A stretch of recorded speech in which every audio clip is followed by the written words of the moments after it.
In the cold North Sea, the sun burns too far away for Scandinavian hearts yearning for warmer climes.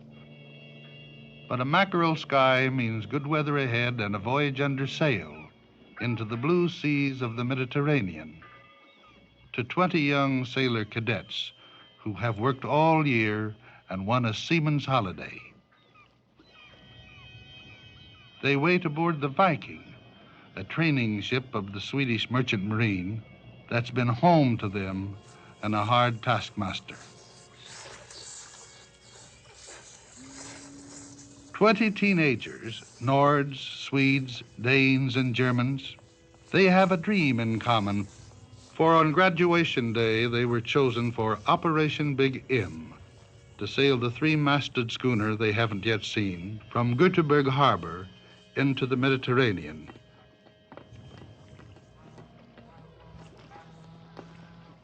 Ahoy! The Flying Clipper is here!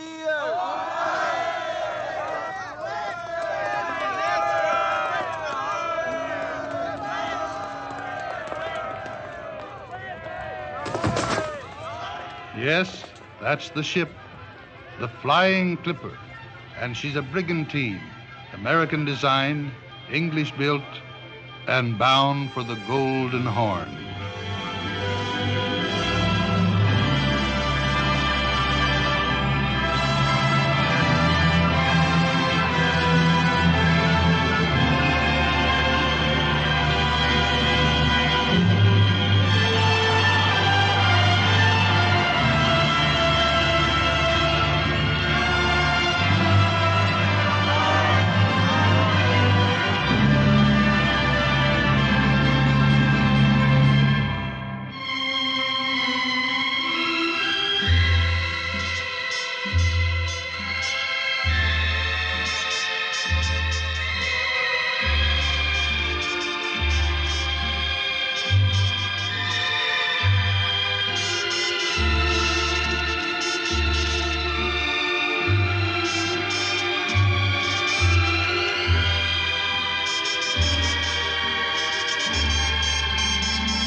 is underway at last. The captain calls all hands. The boys jump to it with a will. Captain Skoglund wants to leave the harbor under full sail. These young men are kings of the sea, Vikings, and they're proud of that fact today.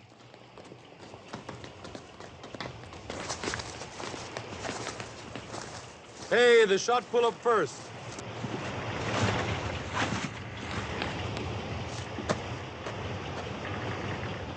Now, get ready.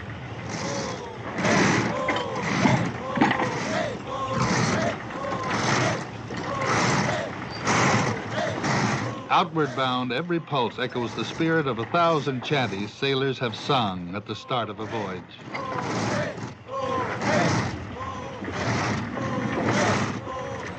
Oh, the anchor is weighed and the sails they are set.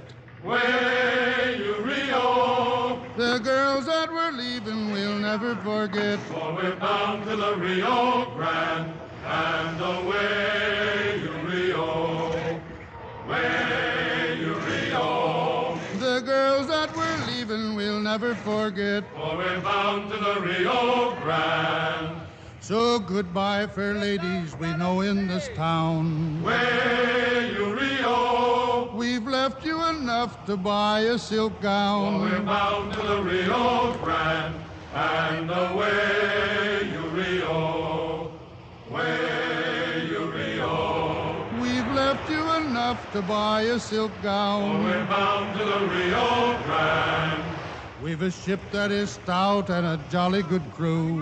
way you Rio, A brass-knuckled mate and a rough skipper too. for we're bound to the Rio Grande, and away you Rio, way you Rio, A brass-knuckled mate and a rough skipper for too. we're bound to the Rio Grande, Sing goodbye to Elsie and goodbye to Sue. way you Rio, And you who are listening, goodbye to for you. we're bound to the Rio Grande, and away you Rio, way you Rio, And you who are listening, goodbye to you. for we're bound to the Rio Grande. Away in the wake of the great adventurers who explored these seas before them, the famed ones, Magellan and Columbus, and the unnamed ones like Newt and Trigg, off their watch at 4 bells, 10 o'clock to landlubbers, and below for a well-earned cup of Java, flavored with salt air. The ship is run with a firm hand. It's 4 hours on watch and 4 hours off. And have some shut-eye while you can. Captain Skoglund is descended from a line of men who have always followed the sea, as will his children.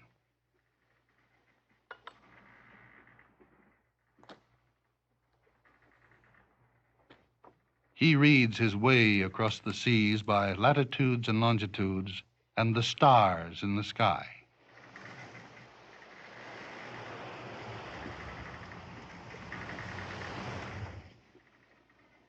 The captain charts a course that will take them down the Skagerrak, through the North Sea, into the English Channel, and the Bay of Biscay, around Cape Finisterre, heading south for Nazaré on the coast of Portugal, where he'll take on fresh water.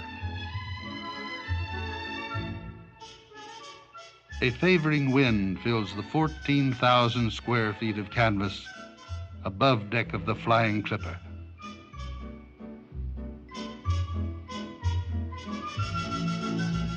At Nazaré, the crew expects to find the familiar Portuguese fishermen. But Nazaré has a surprise for them.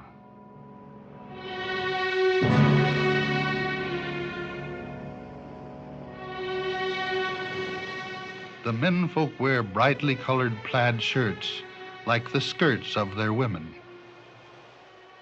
The black-shawled women wear gold crescent moon earrings.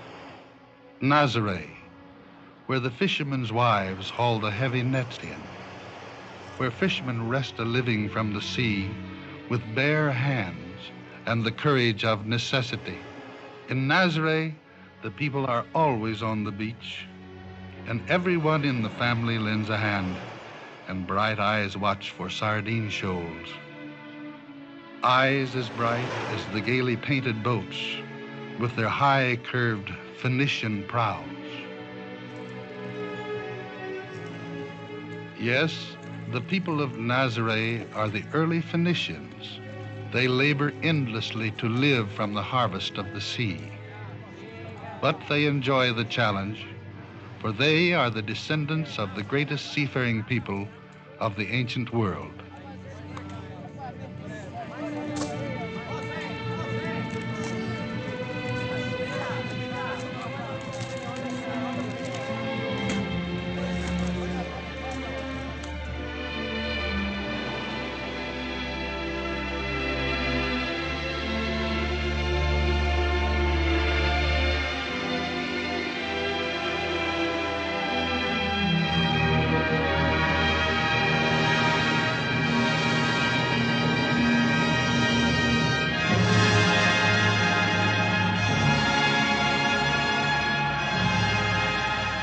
The friend of the fisherman watches over the harbor of Lisbon. He watches over the Fernando II A Gloria. The 18th century man of war lay unwanted many years in the harbor. But now, she's an orphanage for the sons of sailors and fishermen lost at sea. They learn of their forebears, Vasco da Gama, who discovered the sea route to East India, and Magellan, the first man to sail around the world. So they welcome the sons of Eric the Red as fellow sailors and pipe 'em aboard with a rum-tum-tum.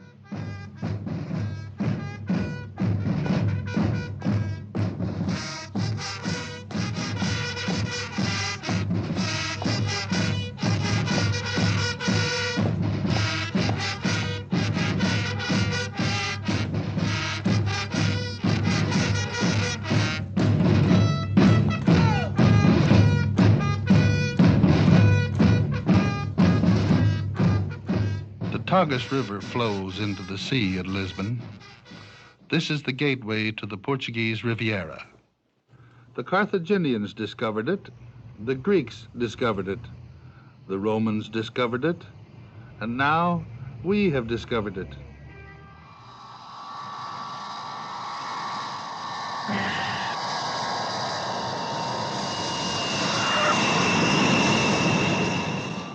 Some come in search of sun, some in search of the sparkling Portuguese wine, and one in search of the flying clipper. KLM announced the departure of the flight KL874 to Dakar, Recife, and Rio de Janeiro. The flying clipper rounds the heel of Italy. The Mediterranean is a jewel of many facets, and the captain wants the boys to see it in its best light. In the Gulf of Kotor, the crack Yugoslav ship, Jadran, is in her home waters. Marco Polo came from a nearby island. He led 10 ships here against the Genoese fleet. He was beaten, taken prisoner, endured captivity. The day he was freed, he began his travels into China and brought back home his famous gift, a barrel of gunpowder. The Yugoslavs always welcome a friendly traveler. In the words of the poet-philosopher, Peter Petrovich Niegos, he is my brother of whatever creed he may be. Paradni nastup na lijevoj strani broda. Razumijem. Paradni nastup na levoj strani broda.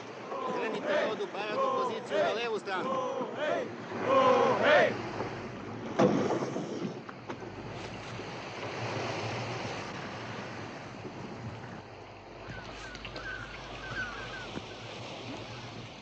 Yugoslavia has 2 alphabets, 3 religions, 4 languages, 5 nations, 6 republics, and a partisan in every cross tree.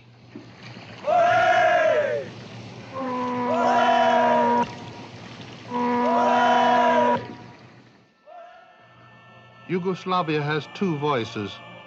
One is of the sea, one is of the mountains, each a mighty voice.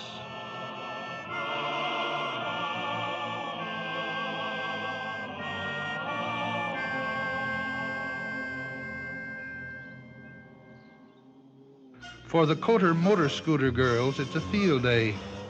They have a putnik each, as a traveler is called hereabouts. And the putniks are happy to have something to hang on to up to the winding hairpin roads to Mount Lufkin. When the put or road is washed away, nobody minds. It always is in Yugoslavia.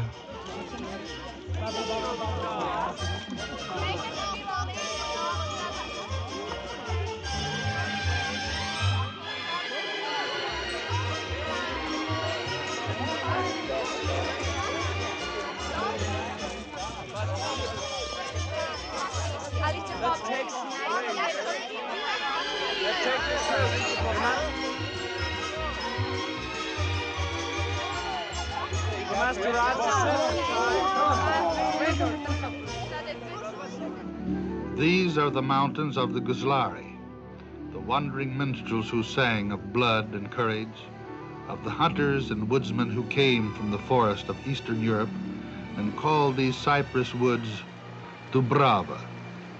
They sing of the enemies they have fought and of the trees. Any place in Yugoslavia, to cut down a tree is to take a man's life, for the tree is the partisan's friend.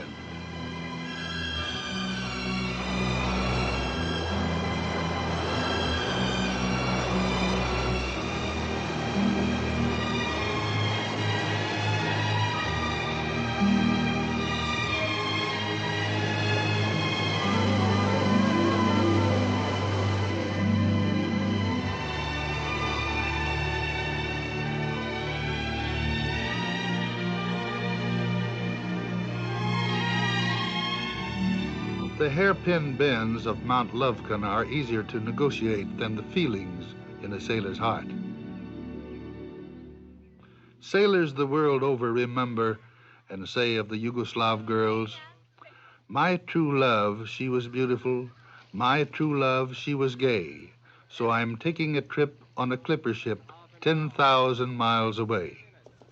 So the boys embark with a new word meaning both hello and goodbye. Zdravo.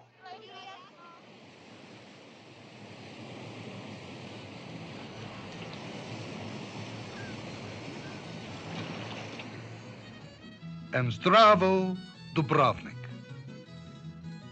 Ragusa of old, whose white gold and russet tiles, Renaissance and Romanesque architecture, peasants, partisans, and poets have made it the Slav Athens.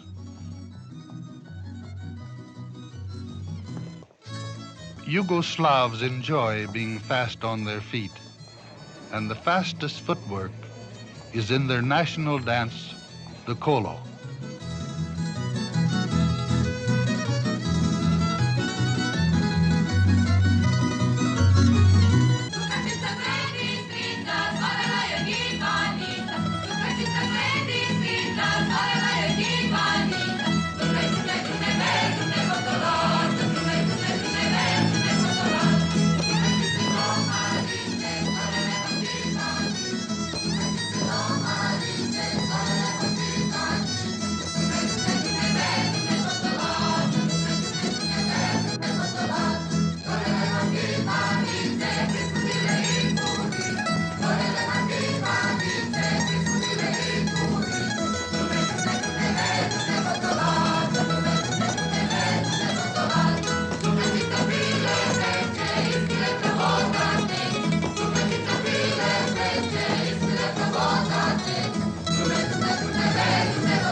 In the spring courting dance, a marriage-shy bachelor gets a little heady when his sweetheart entices him into saying, yes, yes, yes. His fastest footwork is yet to come.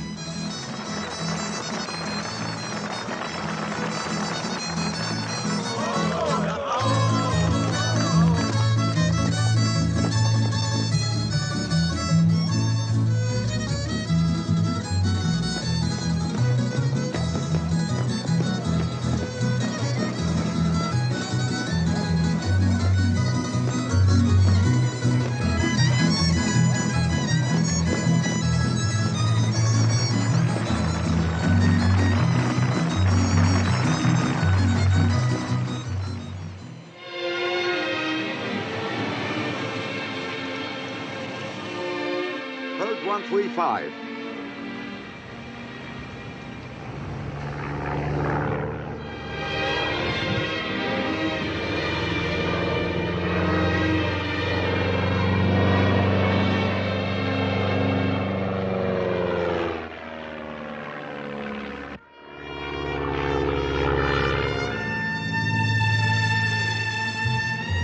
Captain, call for you. Huh? No.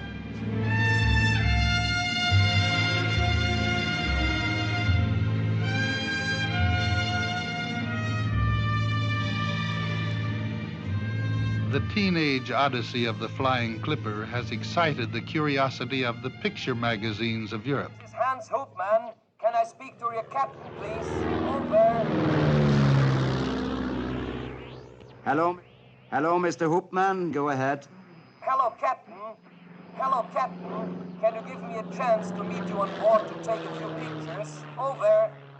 I think so, yes. We are supposed to arrive in Corfu in about 4 hours. Can you make it? Corfu in about 4 hours. Oh, yes. Thanks, Captain. I'll meet you in Corfu. So long. Hello, Captain.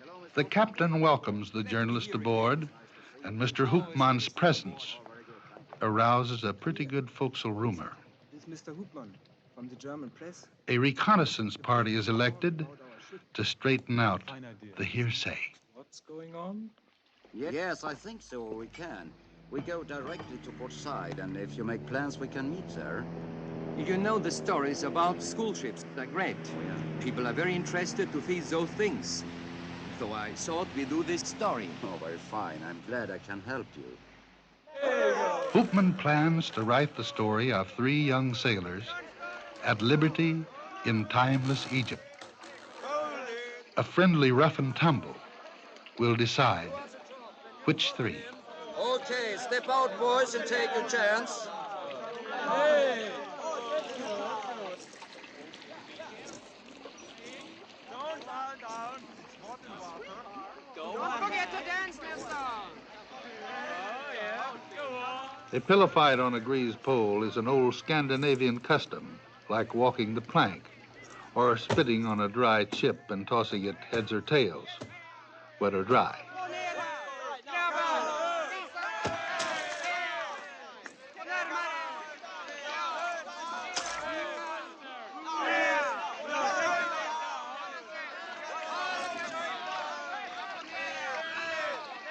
In this case, it's dry, you win a cruise up the River Nile. Wet, you win a swim in the Adriatic.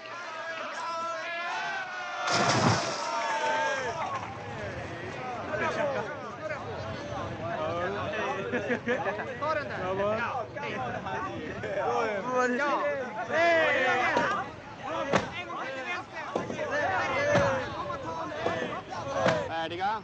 1, 2, 3.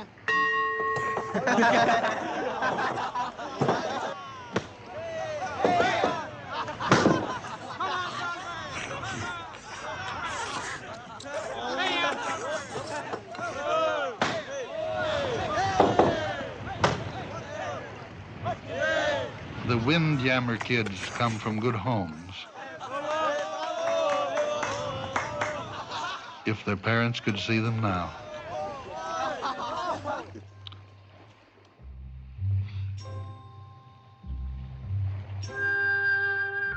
Yugoslavia falls behind in the wake of the Flying Clipper. Once you've passed Crete, it's 6 sailing days to Port Said.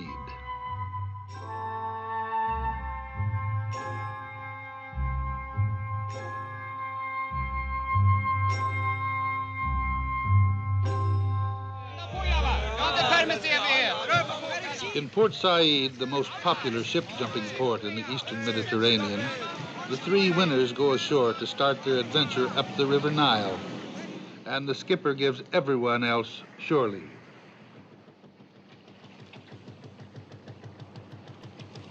I thought I heard the first mate say, "Leave her, Johnny, leave her. Just one more drag and then belay. It's time for us to leave her."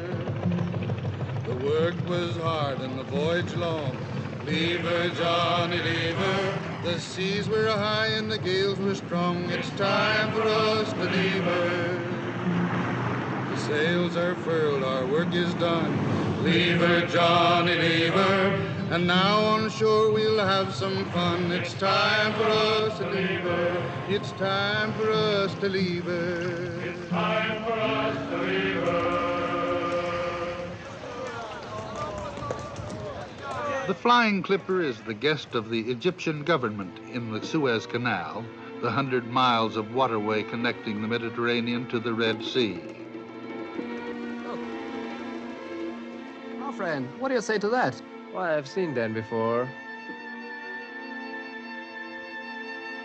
The Egyptian answer to the Texas Rangers. Great, huh? Uh-huh.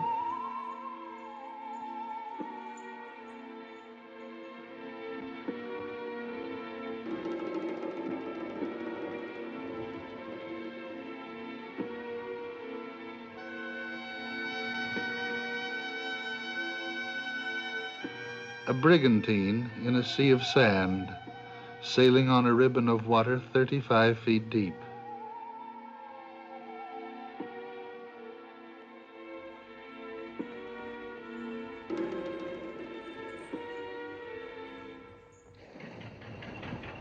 The River Nile, a brown and green snake, where fellers are called fellahin. The Nile brings out a poet's smile because it rhymes with crocodile. But me, well, I've seen too much mileage to make a limerick in Nileage. Schau. Ah ja. Das muss ja älter als 2000 Jahre sein. Cleopatra lazed along these banks on a golden barge with Mark Antony, and her beauty was such that he gave her a little real estate. Jericho, Greece, Cyprus, Phoenicia, and parts of Sicily and Crete. Hello!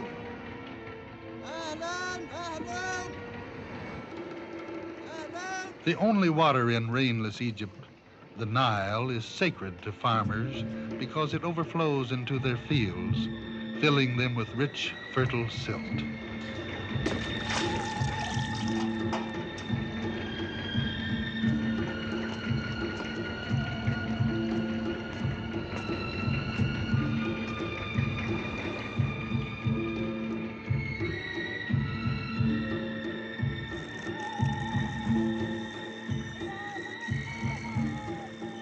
Who tied you to the wheel, Brother Ox? Who put the yoke on your neck? I'll find out in time, the ox replies, plodding on. Where stood ancient Thebes, now stand the ruined temple of Luxor and Karnak, where kings vainly sought immortality by carving their exploits in stone. They might as well have carved their initials into a tree, for here are their prayers and their triumphs, written in a language only a few can understand, although it was meant for the many.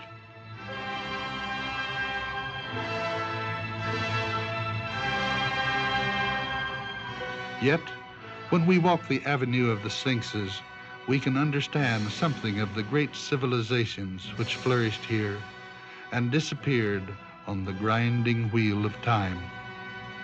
The priests of the temples once held the Egyptians in bondage to the Nile, telling them that the gods gave to them the shamans, the times of the river's floods, of new moons and full moons, of times to plant seed.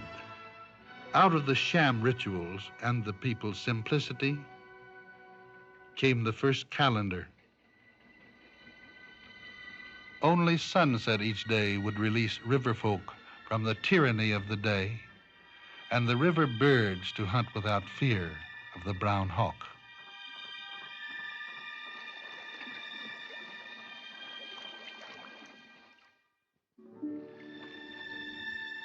The Nile bird walks in leaps and bounds because it lives on coffee grounds, which is as true of you and me as of the Nile bird, you'll agree.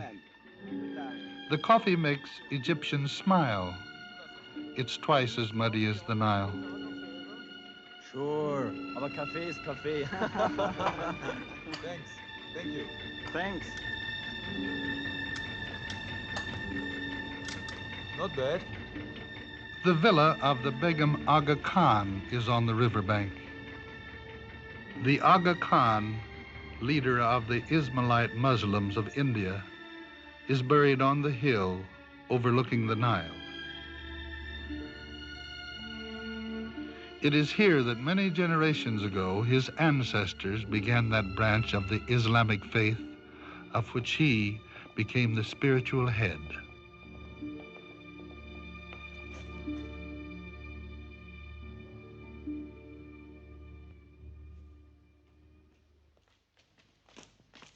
How do you do? How do you do? How do you do? How do you do? How do you do?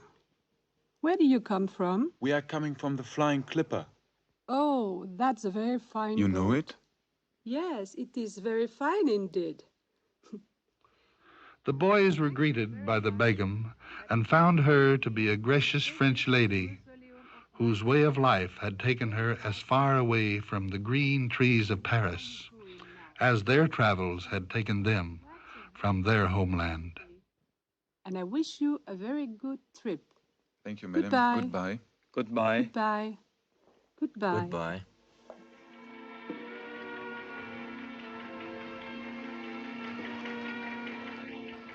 This man and his children will inherit a new Egypt. He is awakened every day to live in the giant shadows of the god kings.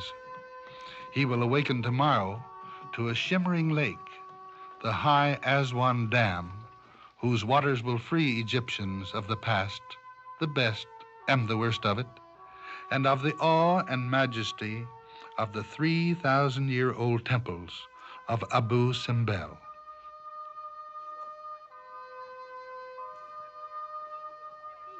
Vile infidel, no, you have trod on the toe of Ramses II.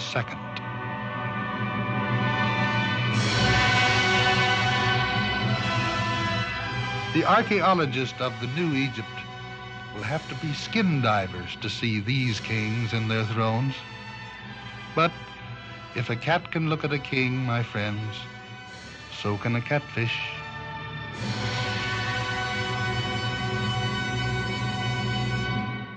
How much one trip?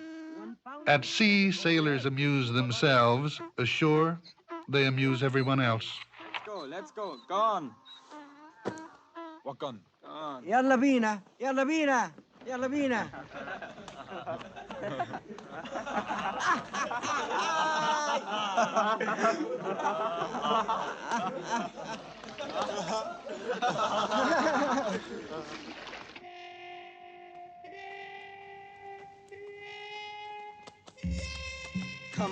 Come on, old boy. Go on, straight. Go on, I say. Old boy, go on. They say a sailor never walks if he can ride, but this sailor will have to. His donkey engine just won't get up any steam.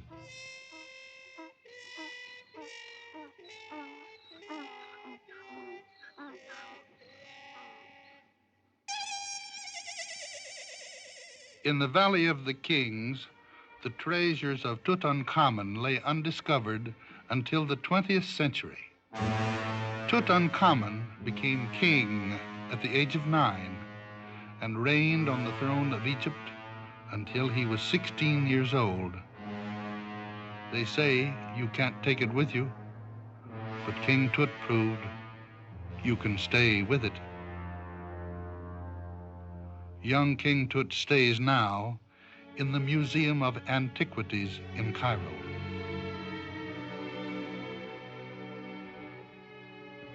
And Cleopatra's golden chair mutely asks, "What happened to my beautiful owner?"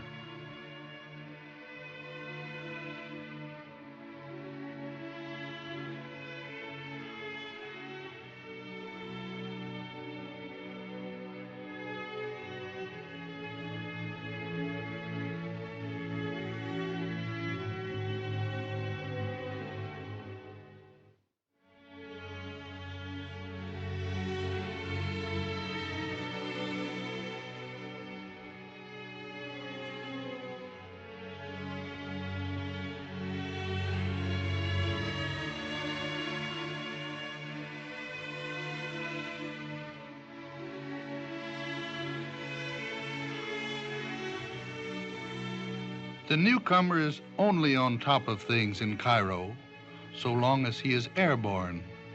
For the instant he sets foot in the marketplace, he is one of 3.5 million people, all gifted hagglers except him.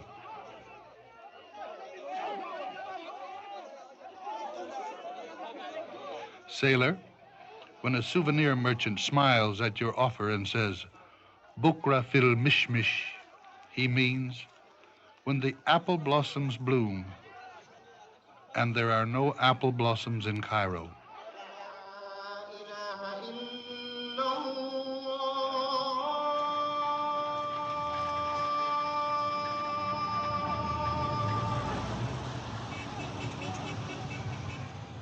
Over the clamor and rush of Muslim Cairo, the cry of the muezzin falls like the drawn-out notes of a horn from the minarets, calling the faithful to their prayer mats to turn their heads toward Mecca, the birthplace of Muhammad.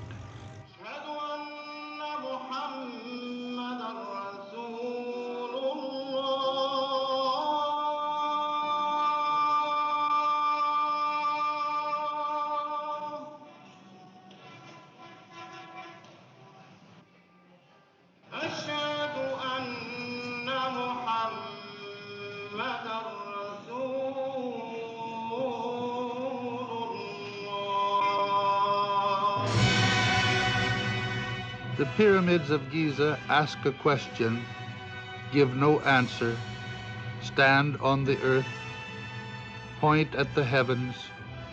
Perhaps that is the answer.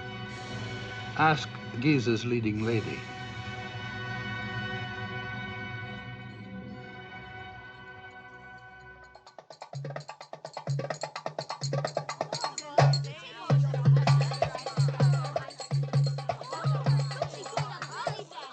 The main attraction of the desert is being upstaged by a little belly dancer.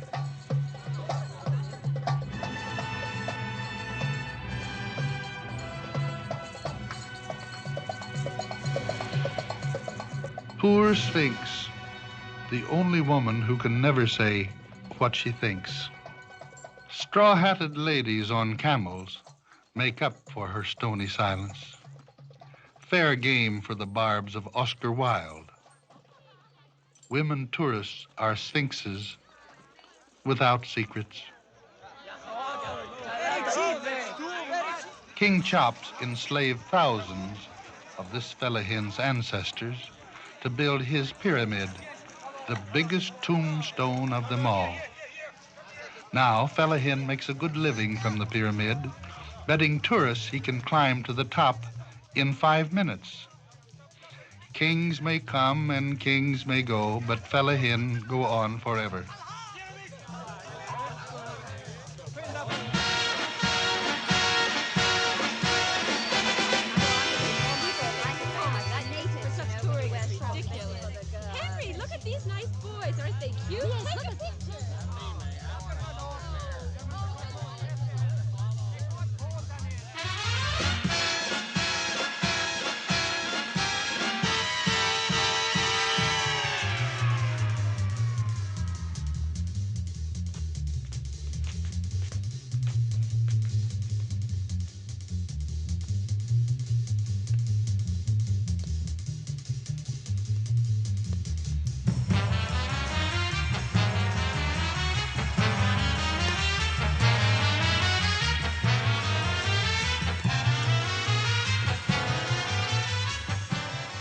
For the new members of the Pyramidmanship Club, here is an ode that may sit well.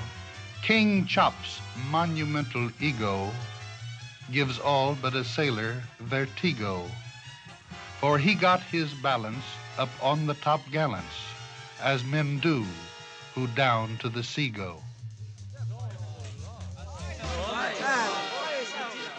Bravo, Ari.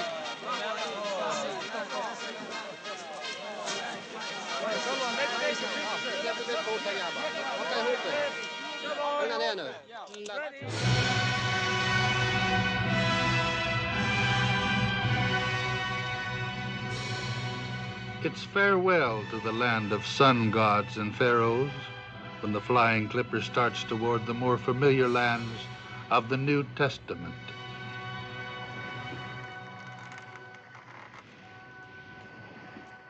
Ready to take over? Yes. Course 5-3. Okay.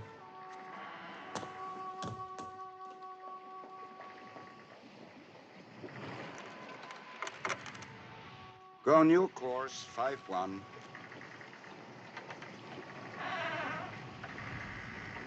Now, tell me exactly how high are the Lebanon mountains? Nilsson. Salberg. 10,500 feet, or a little more maybe. No. No. A map is a magic carpet to the seafaring teenager that takes him to places that are only names to him.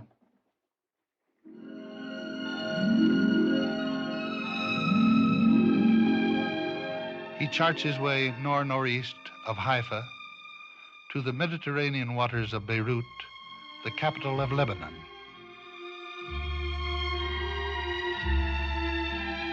In Beirut, he will find the jangle of nightclubs and the gossip of Lebanese coffee houses, wealthy villas, mud huts, Muslims and Christians whose names ring of the past, of Babylon, of Damascus, of Syria, and of Nazareth.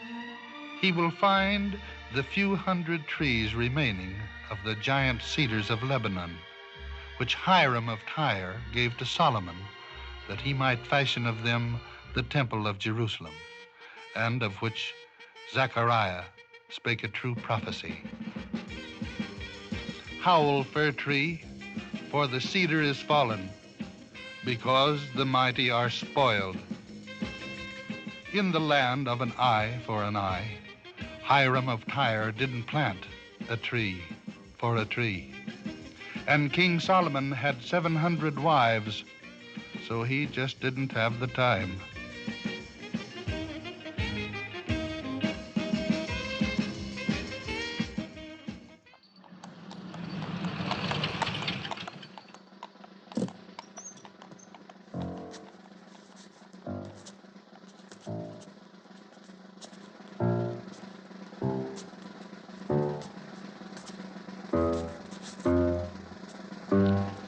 The pagan splendor of Baalbek is in the massive Egyptian granite blocks, which took 3 years to carry here from the Nile.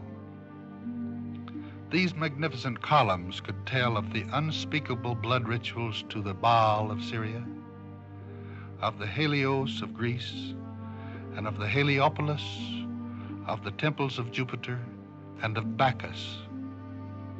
They could tell of the biggest temple town in the world, and of the Christians who made it right with heaven, and of the Mohammedans who made it right with Allah, and of time, who made it right with the stones themselves. They, having weathered the many ages of man, could now speak freely of his wisdom and his folly to a passing sailor.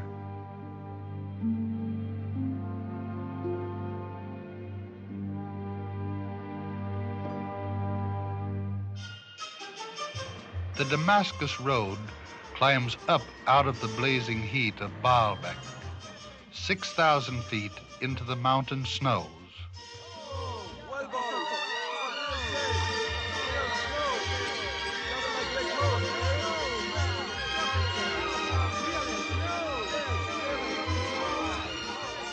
Men cool their wine in the snow.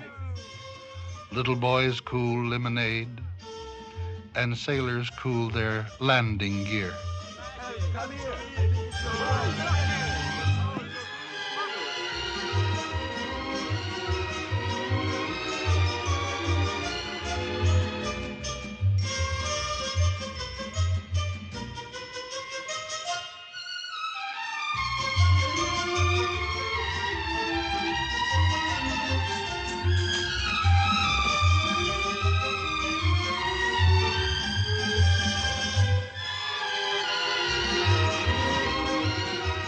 One day, this lad may leave his handprint in the wet cement at Grauman's Chinese Theater in Hollywood.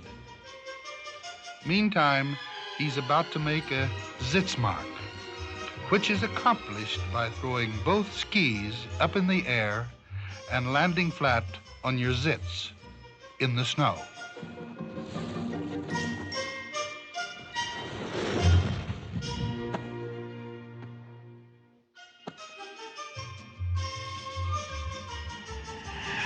You get the greatest toboggan ride in these mountains on the Damascus bus.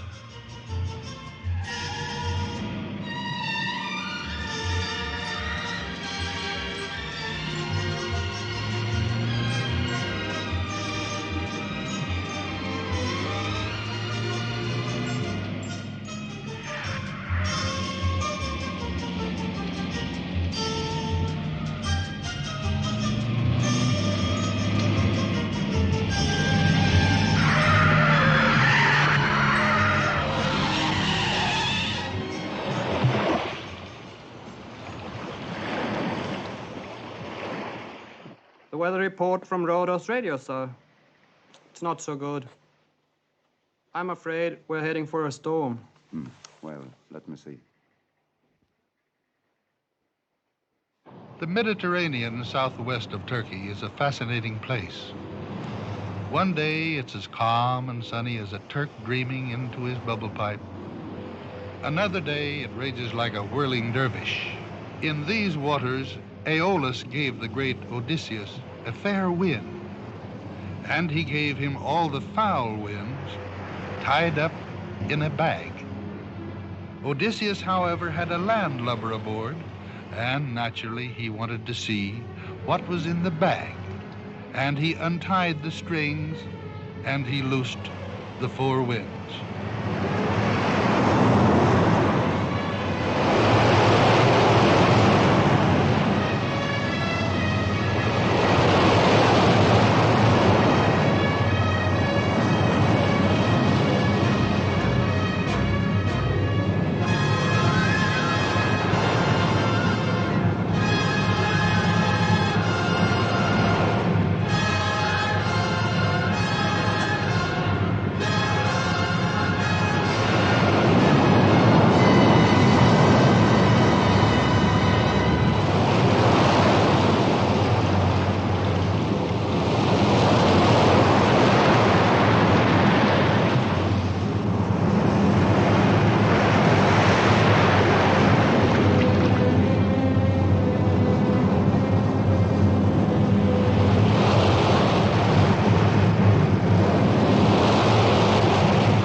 Flying Clipper rode out the storm off the coast of Turkey.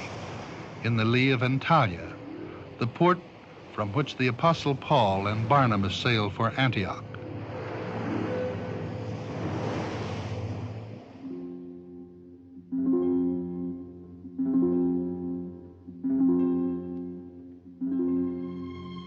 At nearby Sede, a great Turkish actor read the Greek grammatus Aeschylus, who knew as accurately as if he were here with us that this Roman theater would be empty one day.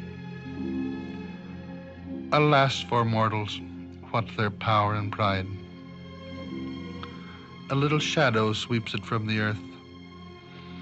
And if they suffer, why the fatal hour comes o'er the record like a moistened sponge and blots it out. Well, it is pitiful.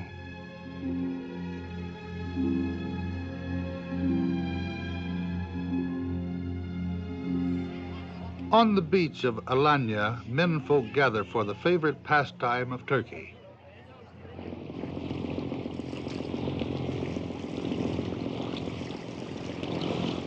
The flying clipper swings peacefully at anchor.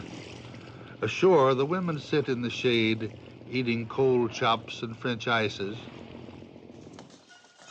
And the boys head for the fight arena on the beach.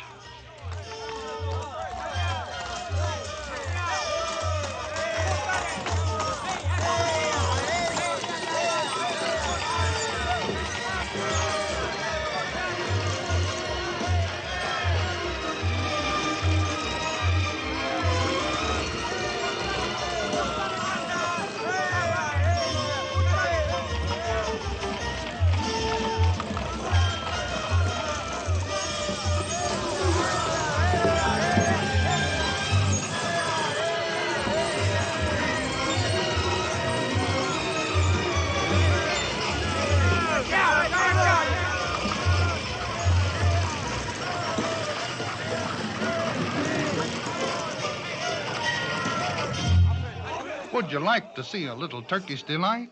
A genuine camel fight? A Donnybrook, a shoot the cook, a regular free-for-all, and all for free? This way, ladies and gentlemen, to the main event.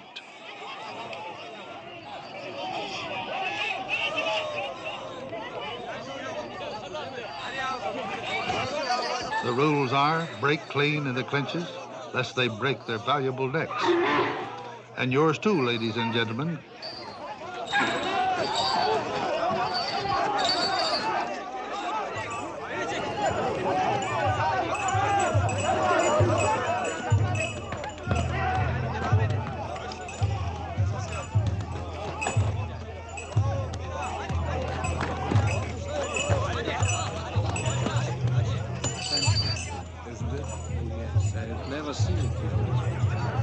Oh, little darling, come on. Oh. Hey, what about you, little... A high chair for the little people. Thank you, Sinbad. Brother and sister, regular fight fans.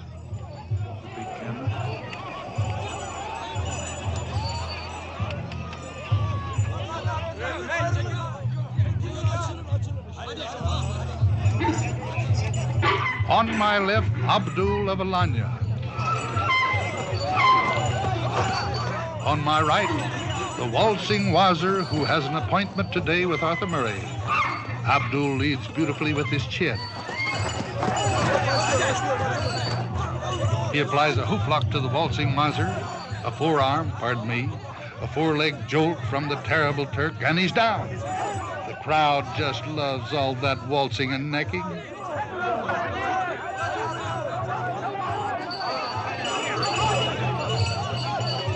Keep well back, please. The fighting camel is a highly pugnacious animal.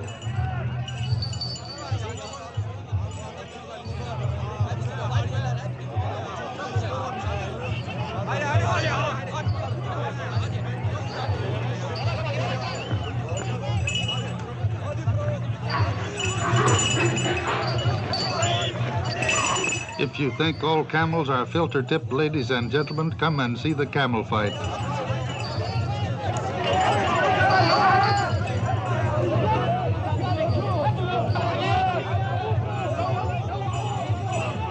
Catch as catch can. Camels, folks, catch 'em if you can.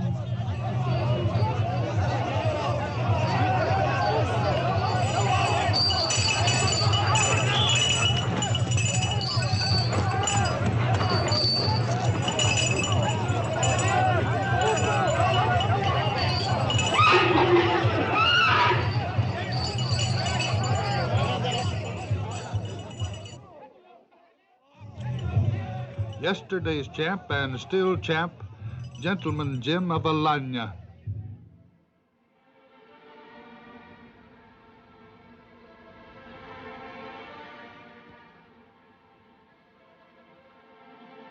The Goremi is the most inhospitable land in Turkey, a lunar landscape in the Anatolian tablelands, which stretch eastward 1,000 miles to Mount Ararat. This wasteland of volcanic cones, barren of wildlife, barren of vegetation, became the refuge of the persecuted Christians, when to be a Christian was an act of courage and faith. Each step into the Goremi is a tale of beliefs that moved man to live in a stony wilderness where even a goat cannot find a blade of grass. To hollow out cave homes and chapels until one by one the unreal spires of the stony valley became the steeples of a city.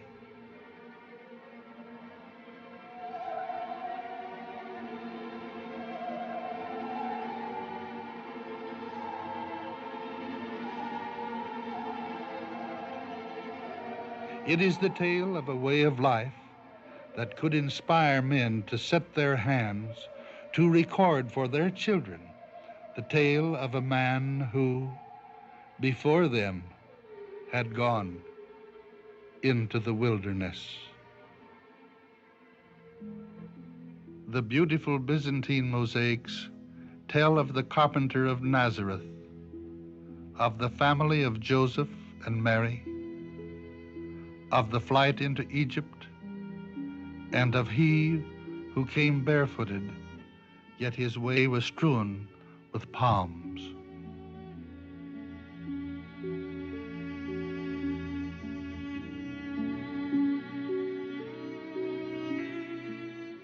The marriage feast of Canaan, where Jesus turned water into wine, and the miracle of the loaves and fishes.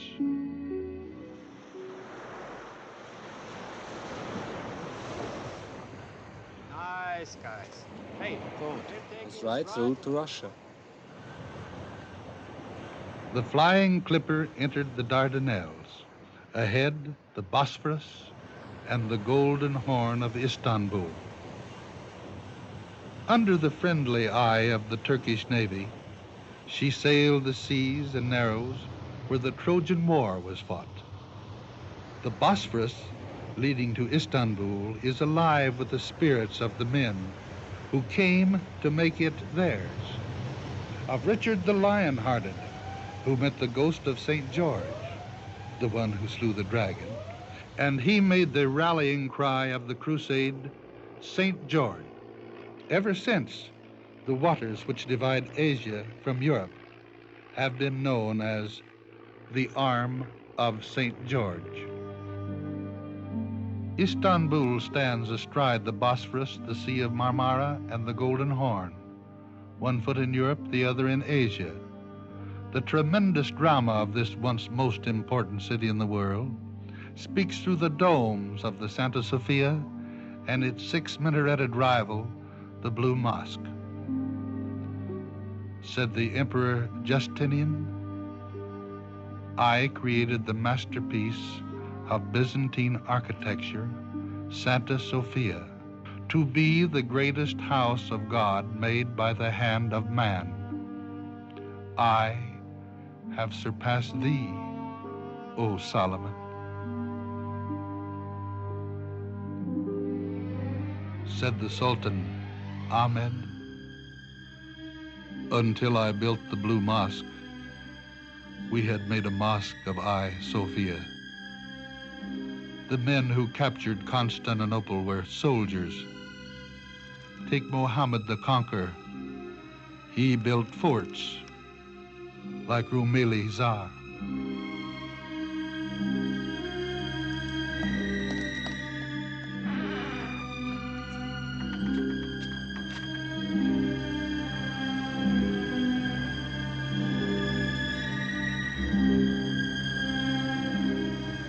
The Galata Bridge spans the Golden Horn, connecting mercantile Istanbul with the old city of the Sultans and the Dolmabahce Palace, where the Janissary band plays.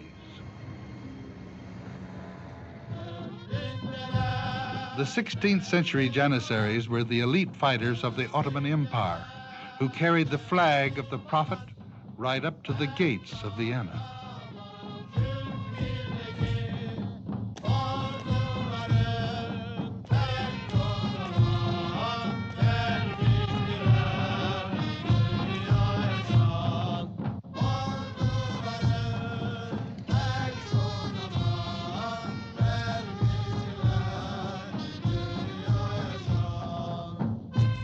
A traveling jazz man called Mississippi Sam once played horn with the Janissary band.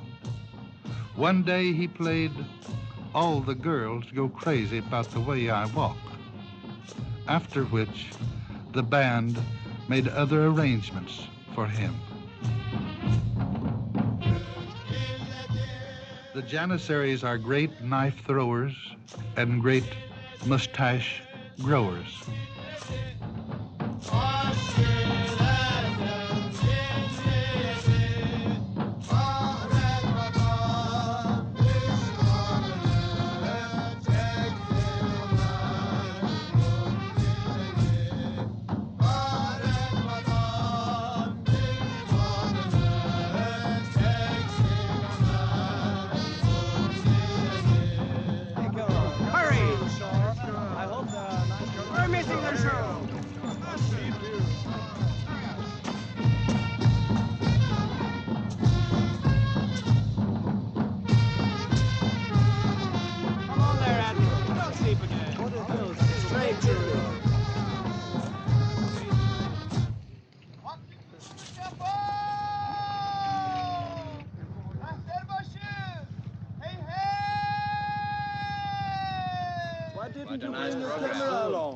I told you before. Customs.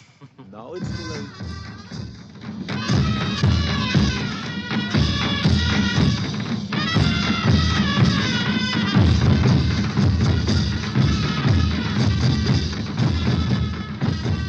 What interests the teenage crew of the Flying Clipper more than the romance of the past of Istanbul is the romance of the present. And the Janissaries are as used to playing with a sailor audience as without one.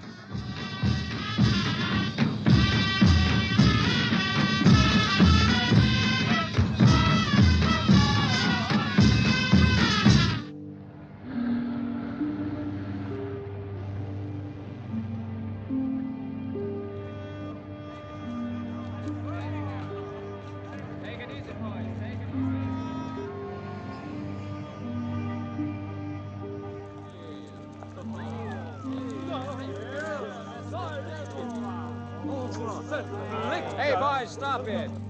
Come here, in here, I say. Let's go. Better luck next time. Let the girls go. We're better to do. Come in. Let's go. In the beautiful grounds of Santa Sofia, once a church, then a mosque, now a museum, one can feel the old way of the sultans, the fez, the veil, the caliphate, the harem, the cult of the whirling dervish. In every street in Istanbul, one can feel the old way of life, standing next to the westernized Turkey of Kemal Ataturk. It's a tug of war between East and West in this land, which stands with its back to Mount Ararat, its shoulders to the Black Sea, and its face to Europe.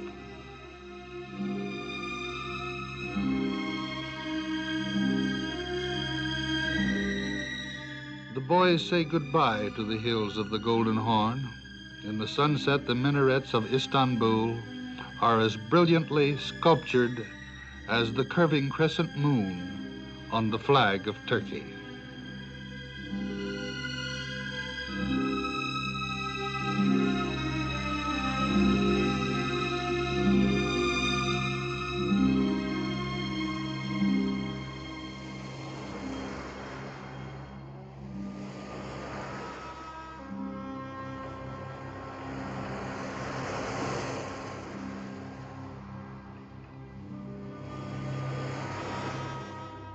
First day out of Istanbul, the captain makes an entry in his log.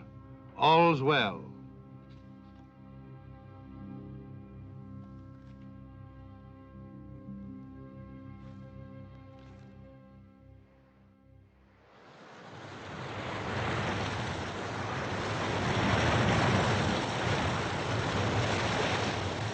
Two days out of Istanbul, one of the boys has an appendix attack.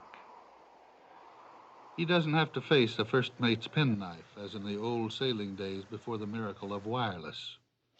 But the real miracle today is that Captain Scoglin's emergency signal can find a ship to help him immediately in 1,000,000 square miles of the world's largest sea.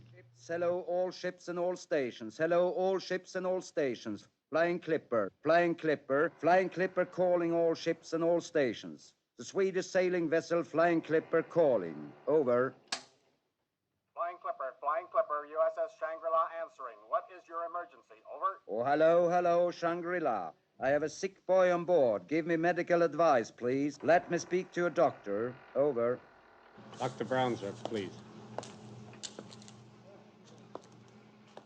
This is Dr. Brown on the Shangri-La. This is Flying Clipper. Can you help me? I have a sick boy on board who needs some help. I suppose it's the appendix. Yes? Well, where does it hurt? All over the belly. On the right side, mainly? Yes, sir, that's right. How long has he been sick? For about 1.5 days, he says. I see. And does he have a fever? Yes, today it was 104 degrees. Eh? How high? 104 degrees. Oh, I see. That sounds fairly serious. I think we'd better arrange to bring him over here. I'll have the helicopter go over and pick him up as quick as possible. Okay? Yes? My position is 3345. East 2816. Over. Right. Here, take the position. Come on, boys. Come on. Hurry up. Surra la segel. Strike all sails. Make fast. Come on, boys. Make it quicker. Here's Hallberg. Don't forget to use your hands. Hurry up. Hurry up, I say.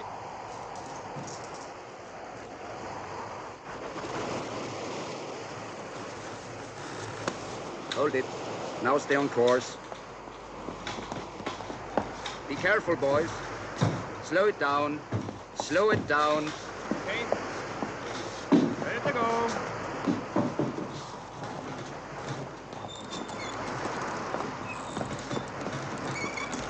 More outside.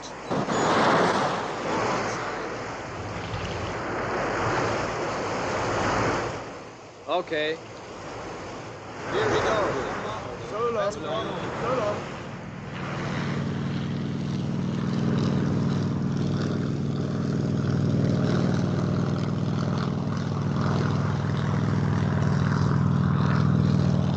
Vera Babu.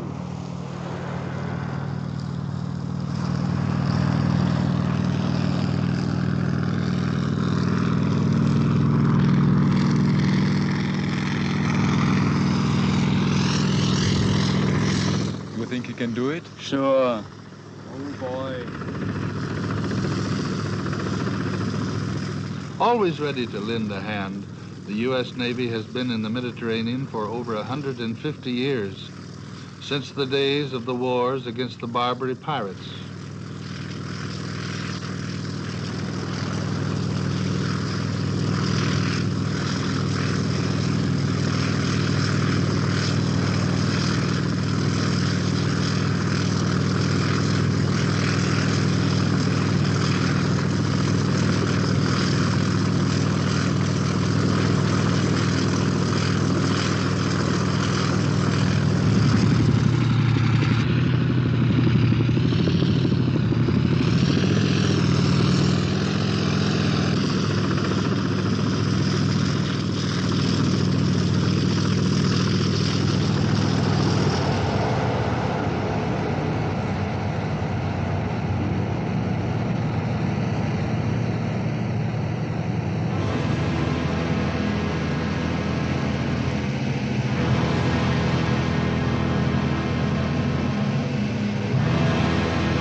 door to the right.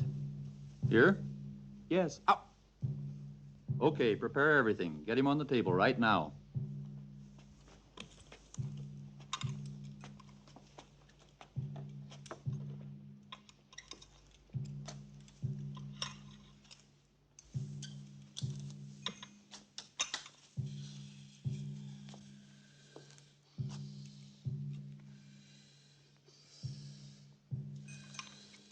The Flying Clipper is readying to cruise the Greek islands. She's waiting news of Udo, and word comes from the Shangri-La. Hey, boys! Hey, a cable from the Shangri-La. Oh, let me see. Come to me. Wait a moment, wait a moment. Come here. Want to read Your it? boy's out of Let's danger. see. Oh, let me Appendix see. operated. Come here. Let me read it. Oh. Let me see it. Come on, I have to bring it to the captain. Let me see it. I want to read it. Thanks God. The island stepping stones by which Greece conquered the Aegean become one by one an anchorage for the Flying Clipper.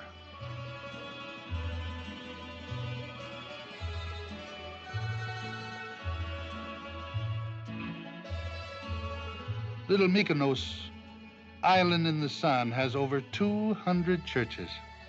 That makes one church to every 2 families. For the men of Mykonos were once pirates, and the graybeards will tell us every time their fathers brought back a big haul, they raised another church to make it all right with heaven. A glass of wine, boys, here's to the Grecian islands. Let's sail the brine, boys, sail to the Grecian islands. 1 foot on Delphi, and like the legends tell me, her siren song, boys, keeps you beneath her spell. While mandolins play a tune, and you sit and smile at the moon, you will fall in love very soon, on a Grecian island. A voice will sing Sagapo, Sagapo, it will mean it's you I adore. You will never sail anymore from your Grecian island. A glass of wine, boys, here's to the Grecian islands. Let's sail the brine, boys, sail to the Grecian islands. 1 foot on Delphi, and like the legends tell me, your heart will sing Sagapo, Sagapo to your Grecian island.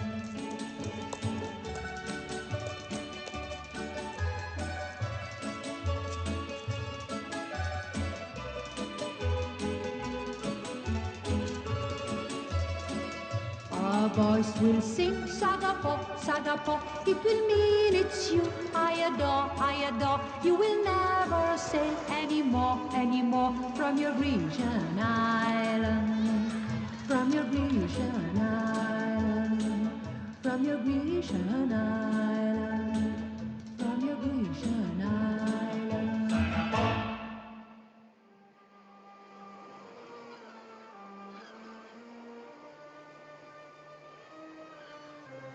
Come here.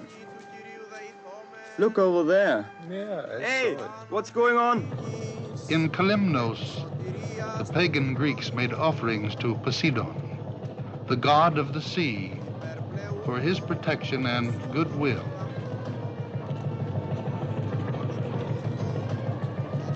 The sponge fishing fleet still ask the need for divine assistance in their dangerous calling. Son despota ta ύδατα ταύτα και διαφύλαξον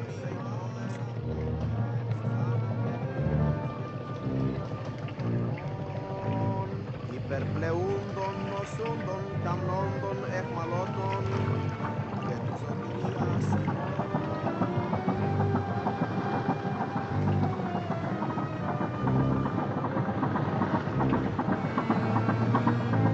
Kalymnos girls wear white scarves for love and living, black scarves for waiting. Kalymnos girls wave banners of hope that the fleet will return with every hold full and every man safe.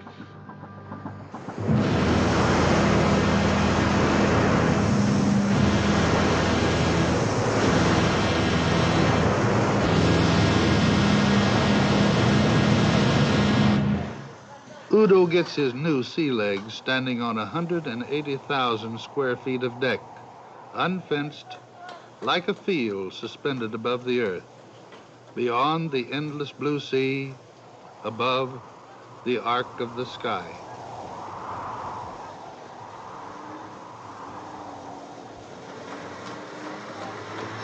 EA-106 pilots report immediately to Ready Room 5. Clear deck for flight operation.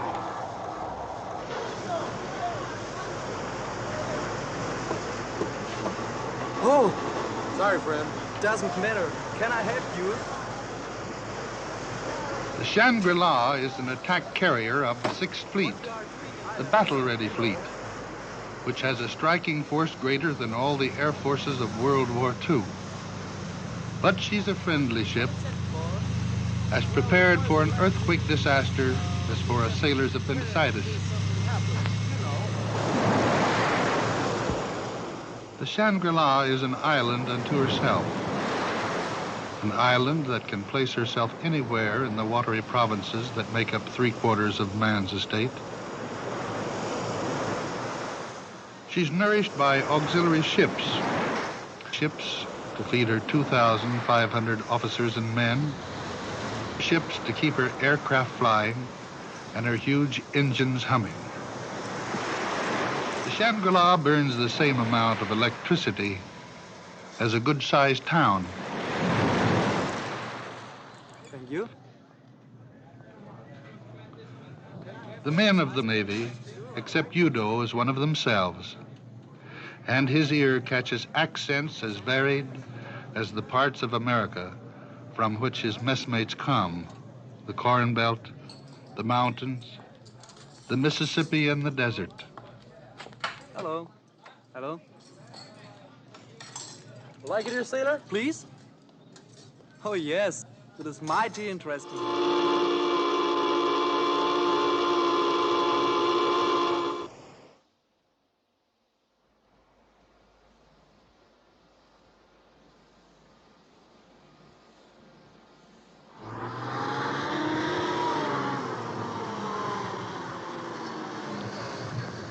The A4D Skyhawk can carry spare fuel tanks and has a range of 1,000 miles.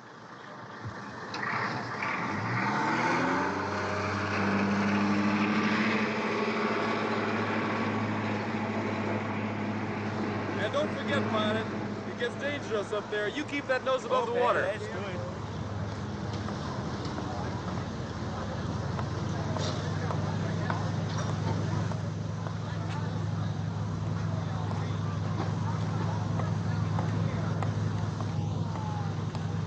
Clear deck for flight operation.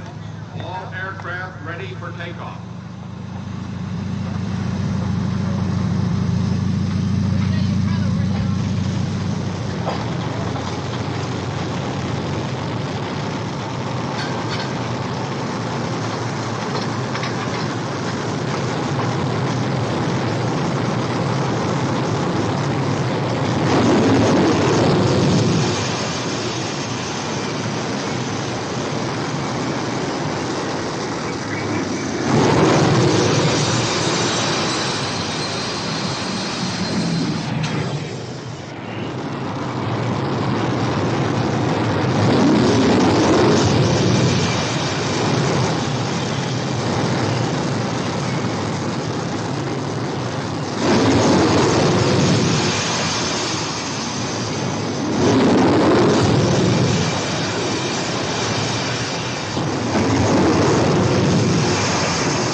little Skyhawk coming in.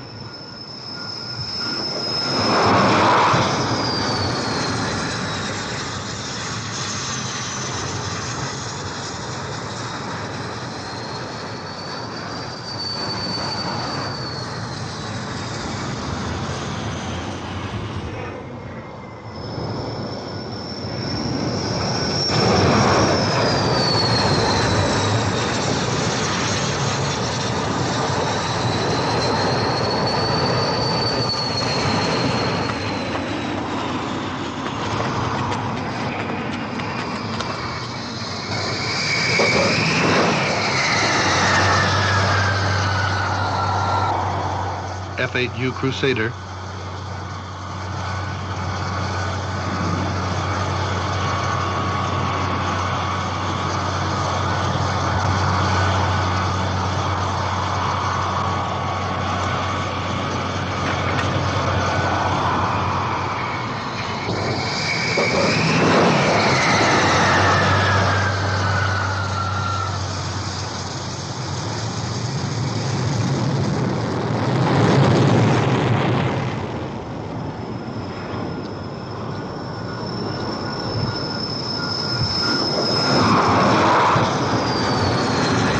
If the aircraft comes in too high, the hook won't grab the cable.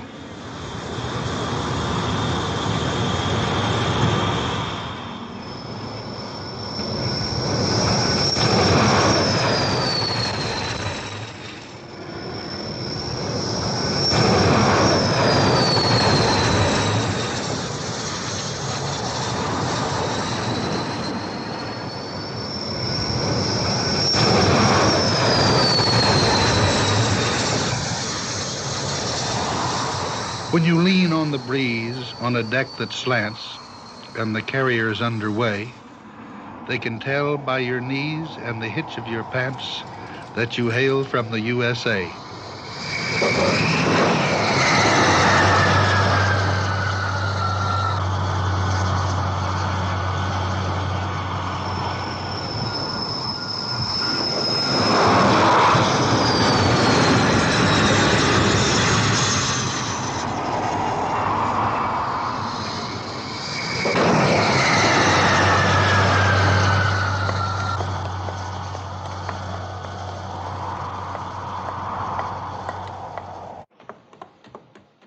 Never trust a reversible escalator. And never trust a tattooed barber.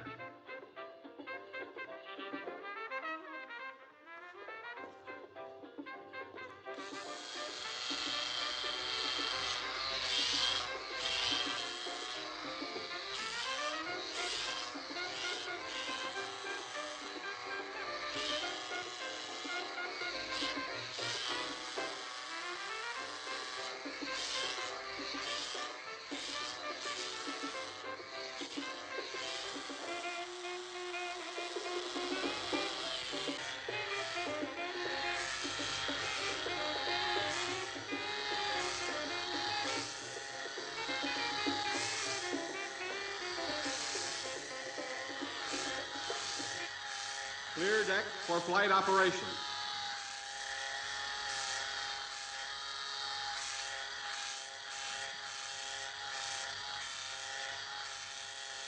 Hey, but why did you do this? Look over here, Admiral.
It's time for Udo to go back to the way of wind and sail.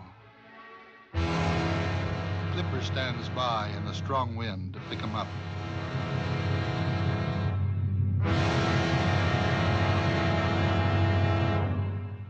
This is Captain Skoglund speaking.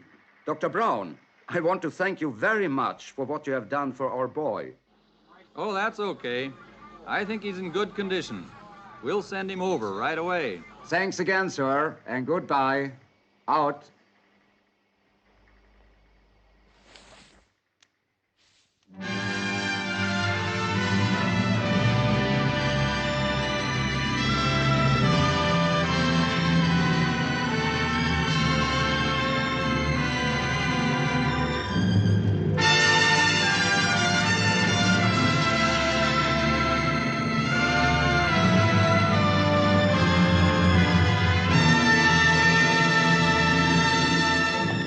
Take him over on the shore boat. Mr. Johnson would like to say goodbye, sir. Thank you. All well now?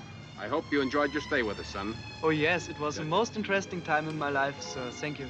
Really? Oh, yes. You feel all right now, son? Fine, yes. We'll have a wonderful trip on that beautiful boat of yours and enjoy yourself thoroughly. And keep that hair growing fast. I tried. Good luck, son. Bye. Right. Goodbye.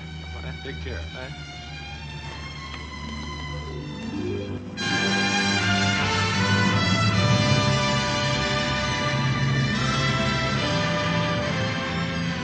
Flying Clippers away, bound for Greece, Italy, the French Riviera, and Spain.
Jack was every inch a sailor, 25 years a whaler.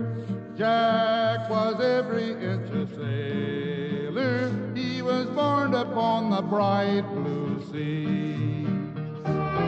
Jack was every inch a sailor, 25 years a whaler. Jack was every inch a sailor, he was born upon the bright blue sea. Now 'twas 25 or 30 years since Jack first saw the light. He came into this world of woe one dark and stormy night. He was born on board his father's ship when she was a-layin' to, about 25 or 30 miles southeast of Bacaloo. Jack was every inch a sailor, 25 years a whaler.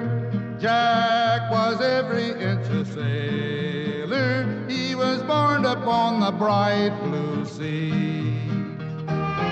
Jack was every inch a sailor, 25 years a whaler. The island fortresses of Rhodes bask in the times of the Crusades. The sunny castles conjure up a nostalgia for the pageantry of knighthood, the wit of the minstrels, and the caperings of the itinerant entertainer. Even today, a bright lad with a jester's bent can take to the open road.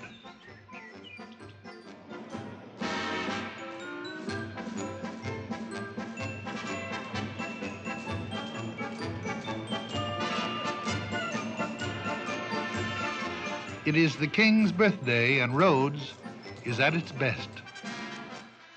The barefoot mime is spurred to the great big city by a chaplain-esque gift of imitation. His ambition? To study the foibles of his human customers.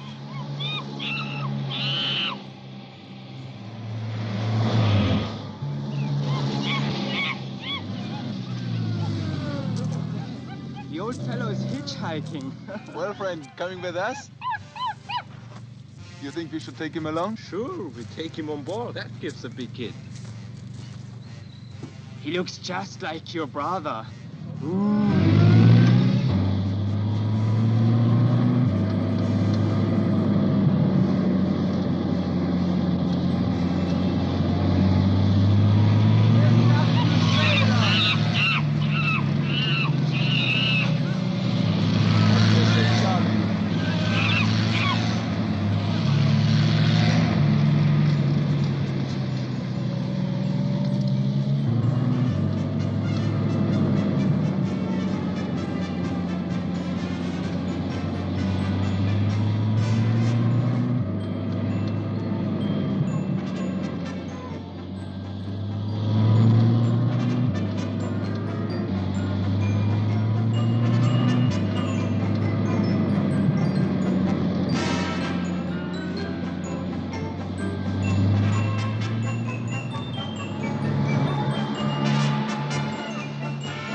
This is much better than looking humans in the kneecap.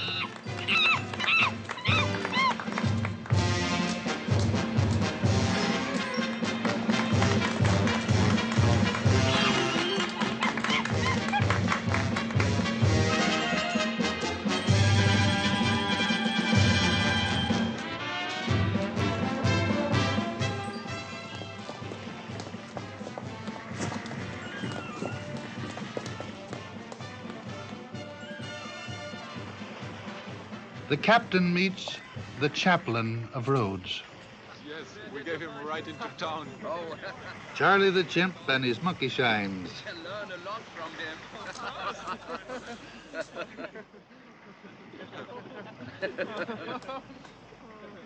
Hey, what can you show us, old friend?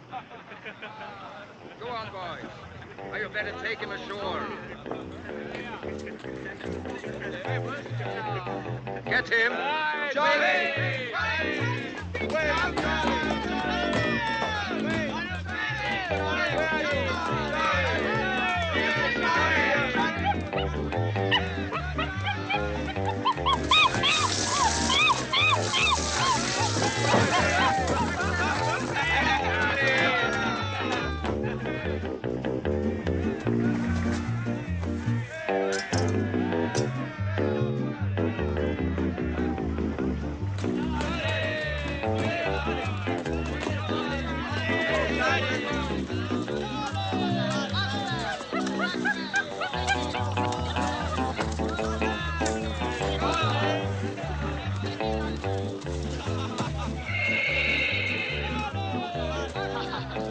Now, Johnny, like a coffee.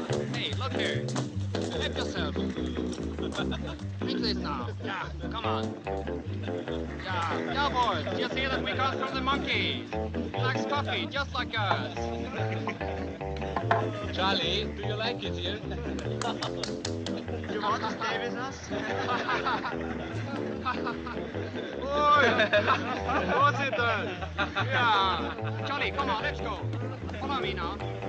Having found out how the other half lives, Charlie is ready to go back to the mime's way of life, satisfied at last that Darwin was right. Goodbye, Charlie. So long. Hold it, you want to show us something. That's funny. Okay, Charlie, that's enough. Now let's take off. That's a nice fantasy. Goodbye, old boy. It was nice to have you here. So long, Charlie. Goodbye, Charlie. Say goodbye to your friends. Good education, what, boys? Look at him. Come on, Charlie, let's go. We have no time. Let's go. Good education. How about the uniform? Charlie, they say goodbye. Don't let him get away again. Oh, Charlie, say goodbye to your friends. Hey, Charlie, are you hungry?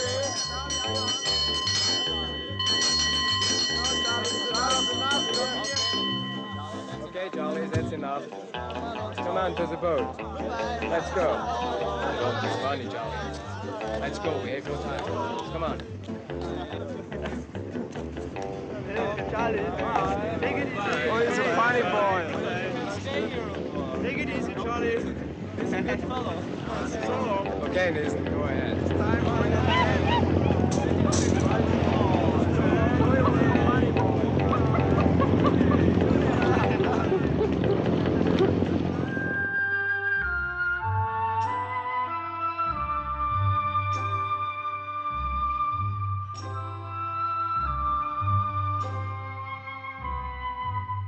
That's for you.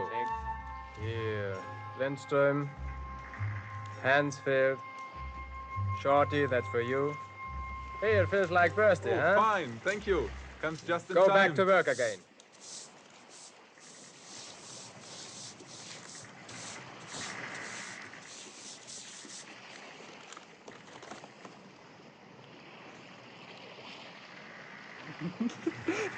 Hey, get going. Don't be a silly boy. Sailors at sea long for letters from the homes from which they were so happy to go adventuring. Hallo Jürgen, ich muss dir schnell was sagen. Aber lass doch erst Mutter sprechen. Dann komme ich nicht mehr dran. Sei ruhig. Jürgen, mein Junge, Vater hat dieses Ding da beim Quiz gewonnen und dir geschickt und so kannst du unsere Prima Stimmen Idee, hören. was? Ich bin so...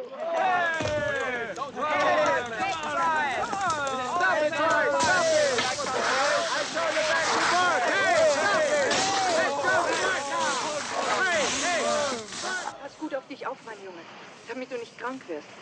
Zieh dir was Warmes an. Auf so einem Segelschiff zieht es doch immer. Komm bald heim. Kann ich jetzt? Hallo Jürgen, große Bruder. Wenn du nach Athen kommst, bring mir eine kleine Akropolis mit. Bitte, die gibt's aus Gips. The sea road to Athens leads the flying clipper toward Piraeus, the Athenian shipbuilding port. Newt thinks of Theseus sailing to rescue the youth of Athens by slaying the Minotaur, and of the terrifying voyage of the Argonauts to get the Golden Fleece. Athens won a fruitful peace by defeating the Persians.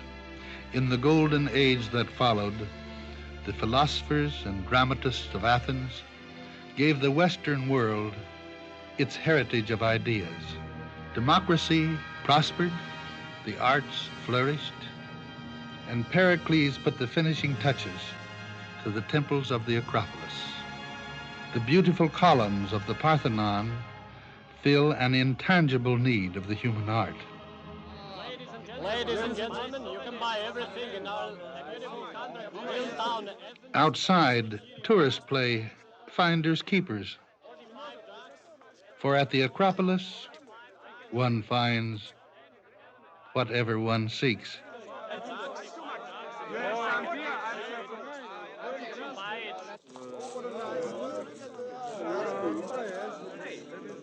Hey, come here. Come here. Hello.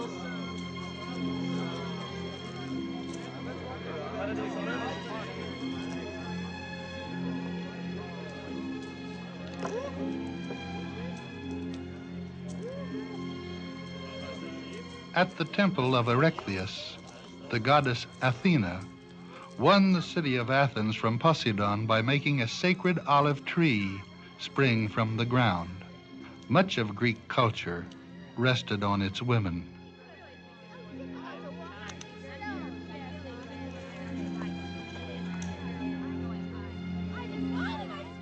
These graceful creatures are caryatids.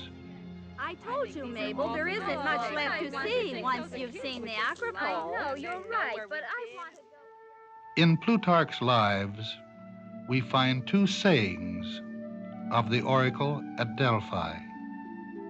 Know thyself and nothing too much, which Plutarch says accord and harmonize with each other.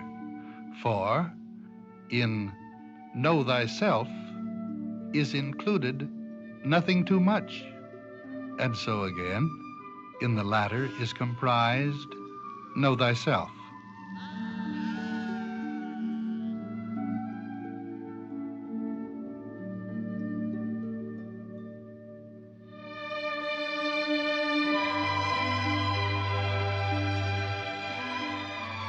The name of Meteora doesn't ring a bell for us. Its 4th century monasteries will. 4 of them are still inhabited. They nestle in the mountain tops, nearest to God and farthest from the devil. Meteora means those that hang in the air.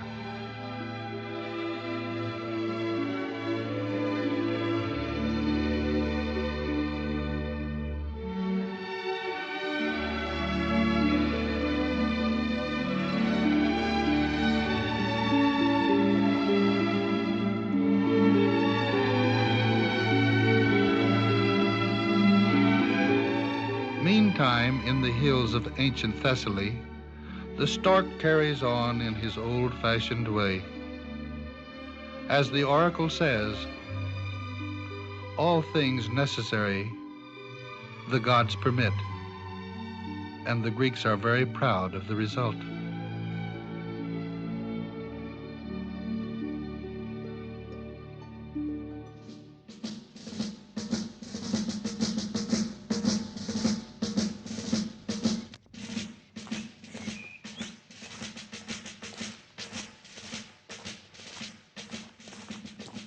The Evzones are mountain men. The Evzone skirt is like the Highland kilt. But the Greek belt he wears stands for courage and love. Good morning, Your Highness. Morning. May I introduce our boys? How do you do? Hello. This is Sanders. Crown Prince Constantine is a true Greek Olympian. He's a saltwater sailor and Olympic champion in the dragonfly class. Hello. Well then, I think we better start now. The Crown Prince invites the boys to a race. A dragonfly against lightnings.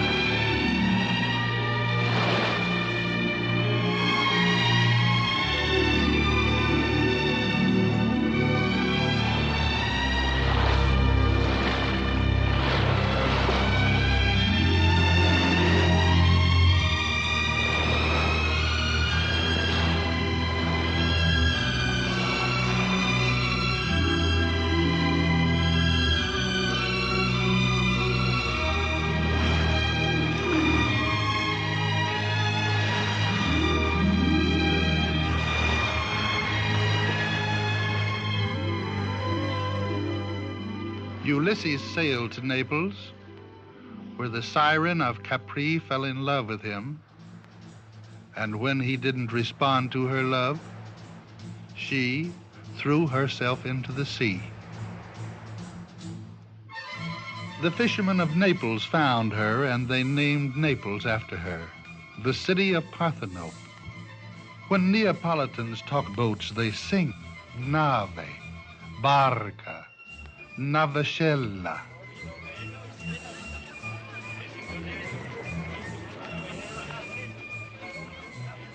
They have the finest fish fries, outside of Cape Cod, that is.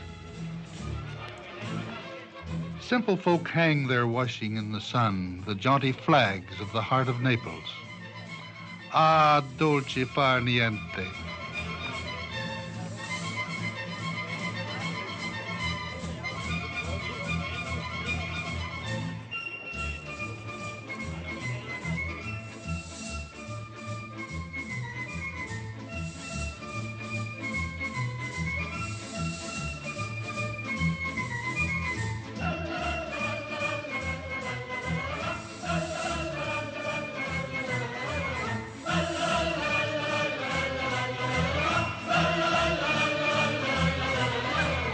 Naples has shiny new apartments, too, where the rich can hang their nylons in the bathtub.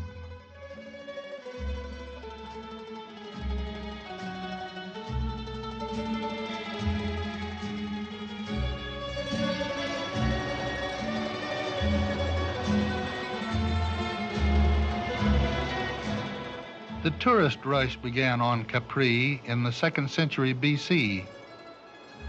Nowadays, the Alescafo, the hydrofoil, will take you there in a few minutes.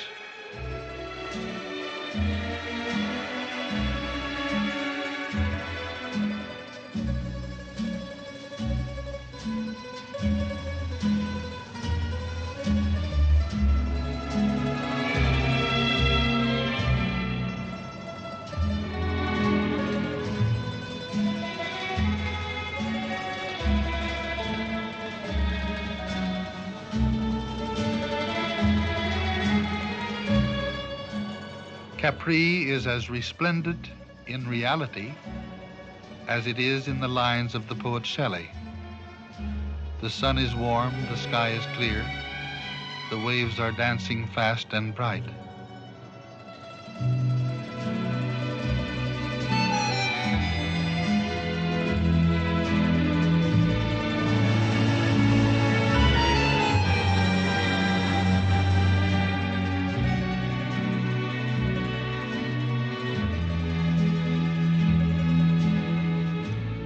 The Romans called Caprea the island of goats, the pearl of the Bay of Naples.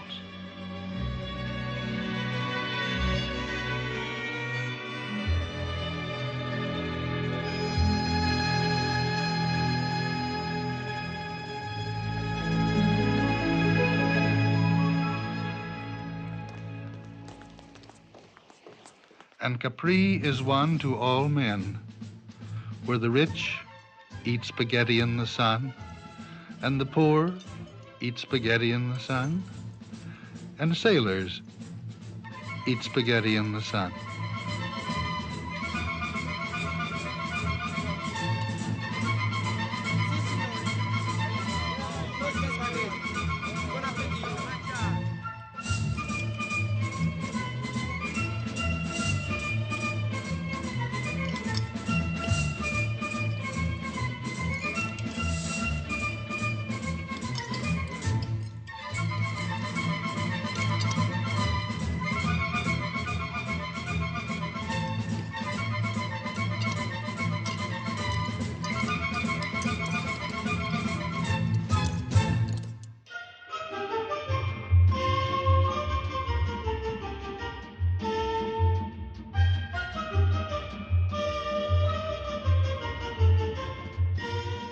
Everywhere the blue waters of the Mediterranean sparkle in the sun, beckoning young men to the Isle of Mermaids.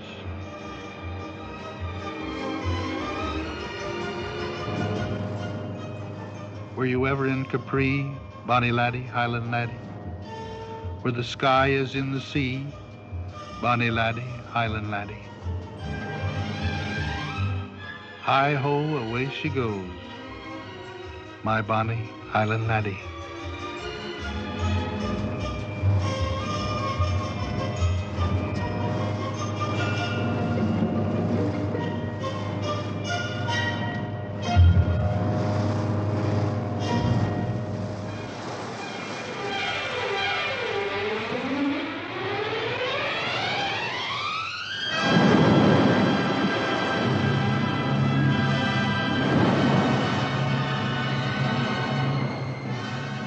The Riviera spreads its welcome mat of golden beaches out for everyone.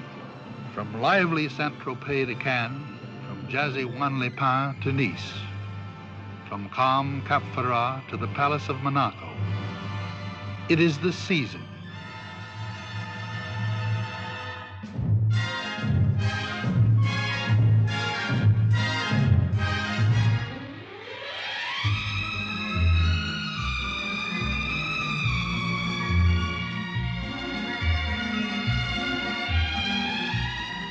Beware, people at play, for this is the land of drink what wine we have today, who cares about tomorrow?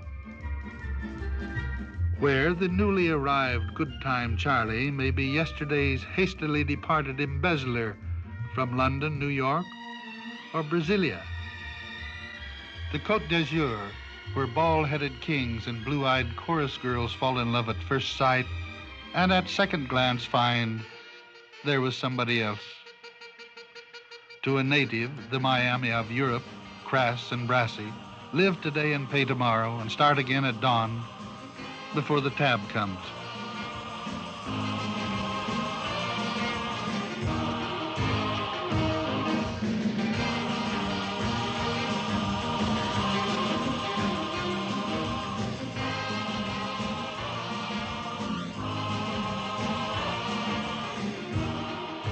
The tranquil, idyllic south of France, where Irish redheads bathe to be seen, and the Siamese princes bask incognito. Wherever you may go,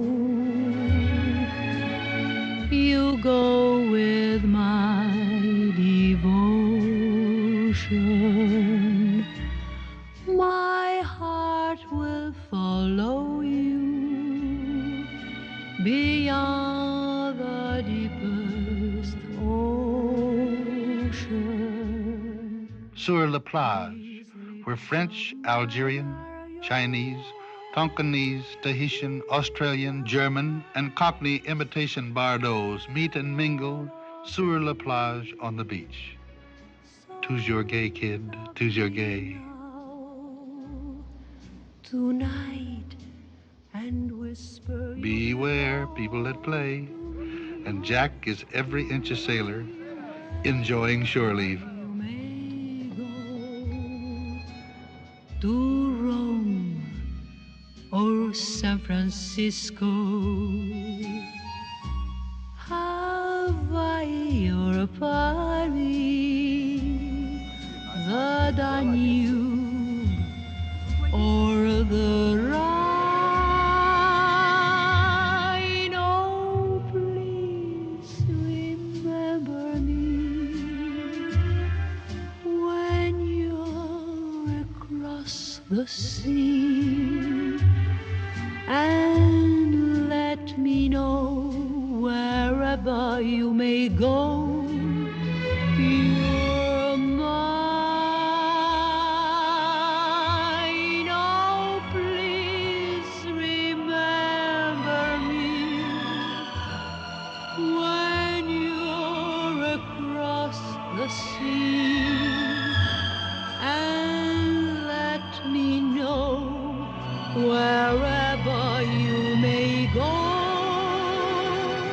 You are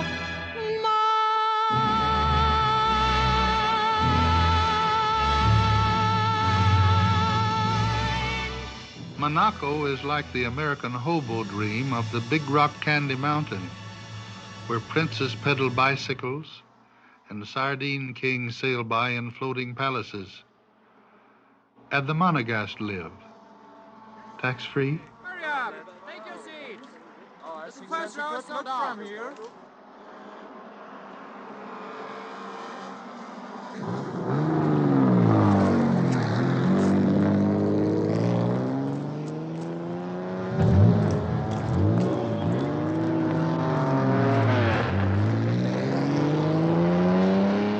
The boys meet Graham Hill in his Ferrari.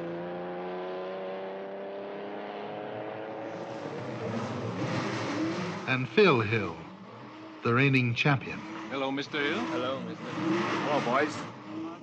A man must have nerve and skill to tackle the hairpin bends and winding curves of the Grand Prix de Monaco.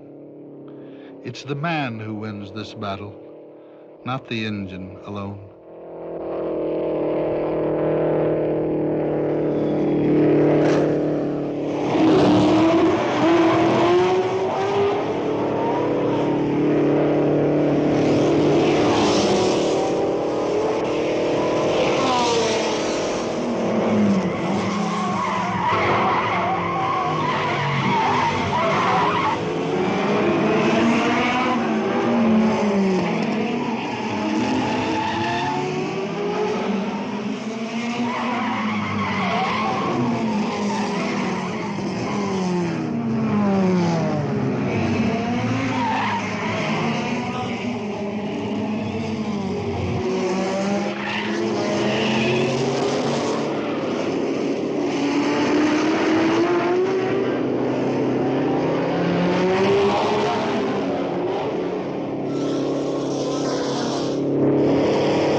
Drivers have to make 100 circuits around the course, which is the most dangerous 2 miles in the racing world.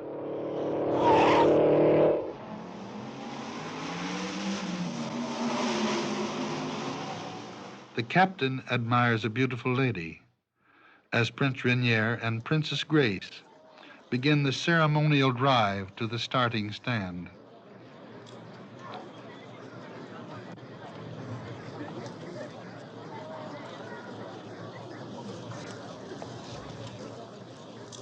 The man with the starting flag is the chief of the course, Louis Chiron. He won the race in the 20s.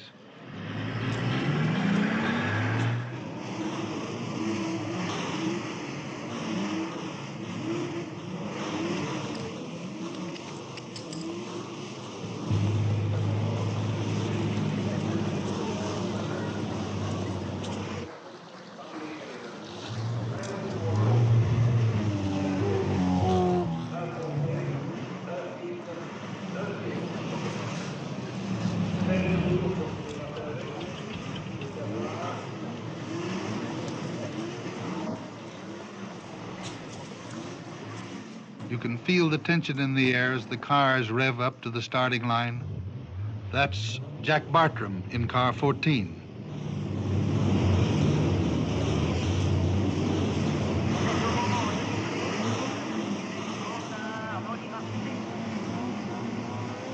Watch the flag. They're off.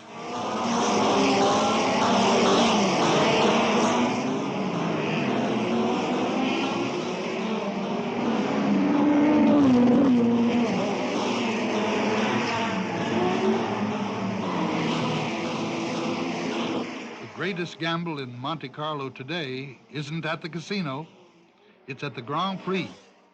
The cars from all countries are mainly Lotus, Ferrari, or Coopers.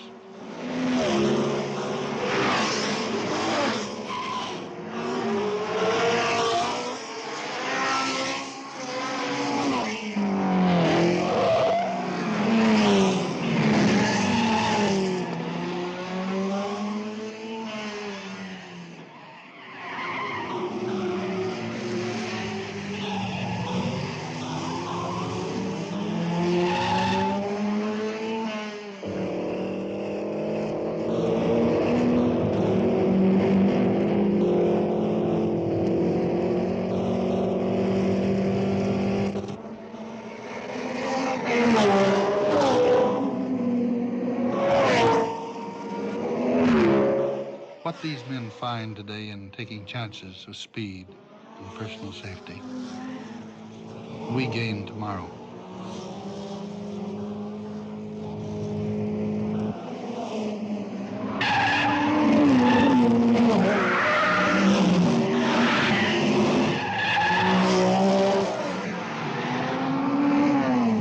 It's a tremendous feeling in the cockpit of one of these cars. That's Phil Hill. the man who hit the bank at Monte Carlo, last year's champ, and this year's ex-champ, by the looks of things.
They hit the straightway, the checkered flag for Bruce McLaren. And the princess hails a new champion. Up by the baggy wrinkles, the boys observe a few new wrinkles.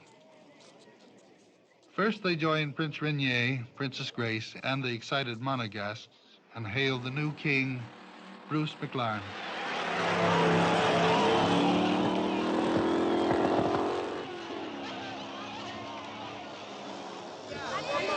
Naturally, sailors go for soft shoulders and dangerous curves.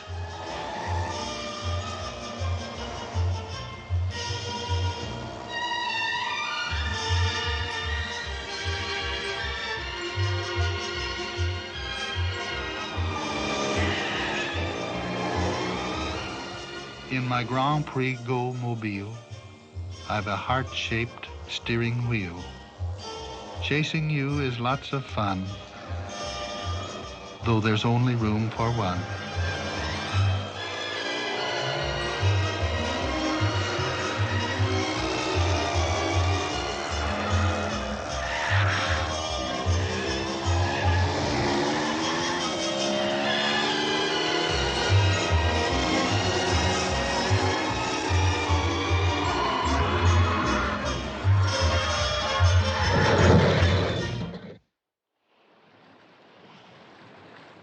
Storm is gone, that good old man.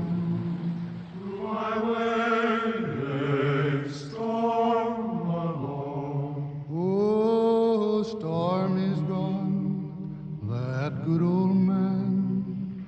To my way, Mr. Storm along. We'll dig his grave with a silver spade. my way, storm along. Of the finest silk his shroud is made. To my way, Mr. Storm along. We'll lower him down with a golden chain. To my way, storm along. Our eyes are dim, but not with rain. To my way, Mr. Storm along. A good old skipper to his crew. To my way, storm along. An able sailor, brave and true. To my way, Mr. Storm along. He's moored at last and furled his sail. To my way, storm along. All free from wrecks and far from gale. To my way, Mr. Storm along.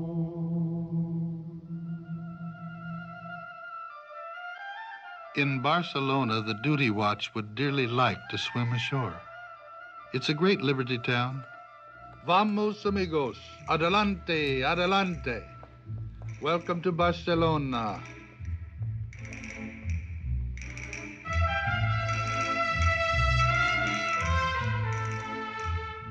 The captain stays with his ship, the Santa Maria, which he will give his small son, one of whose heroes is Christopher Columbus. Nothing could drag him away from finishing the model, not all the king's horses or all the king's men.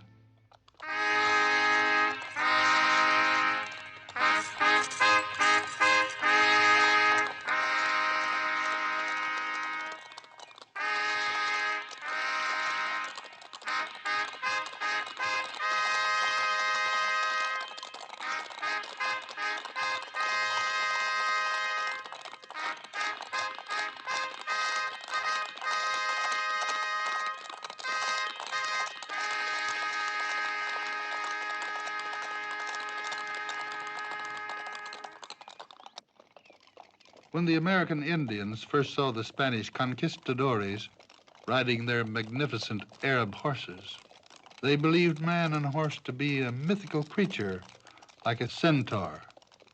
In Spain, man and horse are one. The Guardia de Barcelona are amongst Spain's finest. The Arabs they ride are the direct descendants of the hot-blooded stallions of the Moors.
It's easy to understand the Arab's belief that Allah fashioned the Arab horse from the magic of the winds.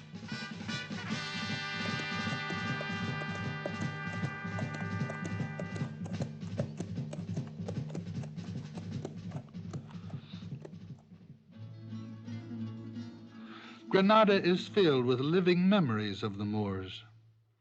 In the beautiful Alhambra, home of the Moorish kings, which was taken back by Ferdinand and Isabella in the year in which the Moors were driven out, the year that Christopher Columbus opened the way to the New World.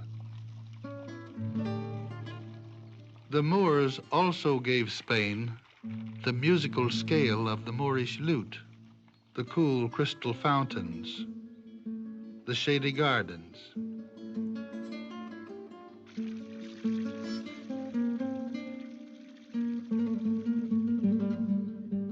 And the anguished cry of the saeta, which rings through Seville in Holy Week, the Moorish lament.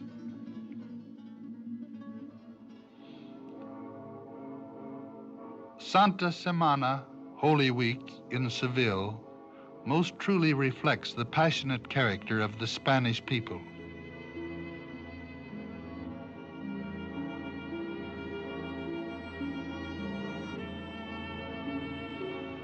Day and night, the brotherhoods of the penitentes, or cofrados, carry their heavy pasos, one of Christ, one of the Virgin, from Palm Sunday until the joyous pealing of the bells on Easter Sunday.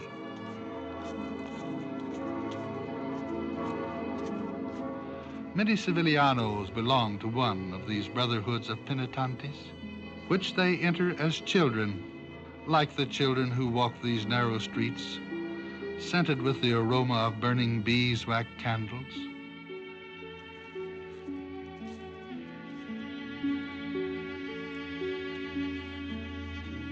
The sunshine of Seville is in the warm hearts of the people, which is why Seville women give their jewels to La Macarena, of whom the great poet Lope de Vega said, "At dawn the Virgin is born, and with her the sun. But who bears the sun cannot fear the night."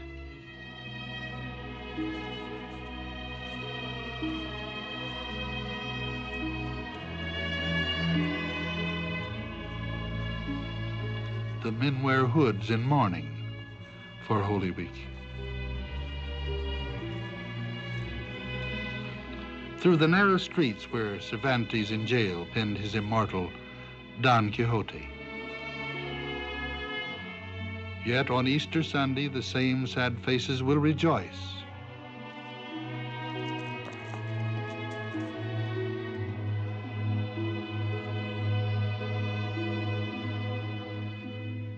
Seville is the city of Figaro, of Don Juan, of Carmen. Sevillanos take everything in life with great passion, which is why Seville is the spiritual heart of Andalusia. Tonight, the chanted lament. Tomorrow, the trumpet and the flamenco. That's the spirit of Seville.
La Feria, the spring fair.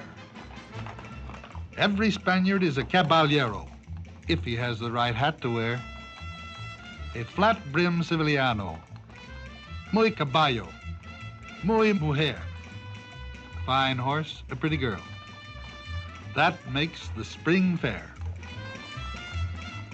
Everyone is young at the spring fair. The perfume of orange blossoms fills the air. Green is the spirit of Seville at the feria. Spring brings out the greenest of the greenhorns and the fairest of the fair.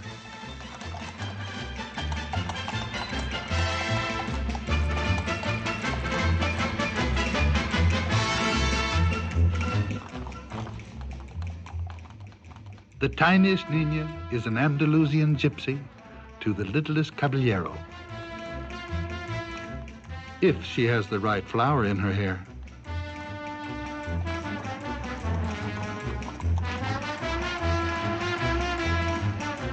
Verde, yo te quiero verde. I want you young as springtime at the spring fair. Yes, every day is a feast of life, and today marks the opening of the bullfight season.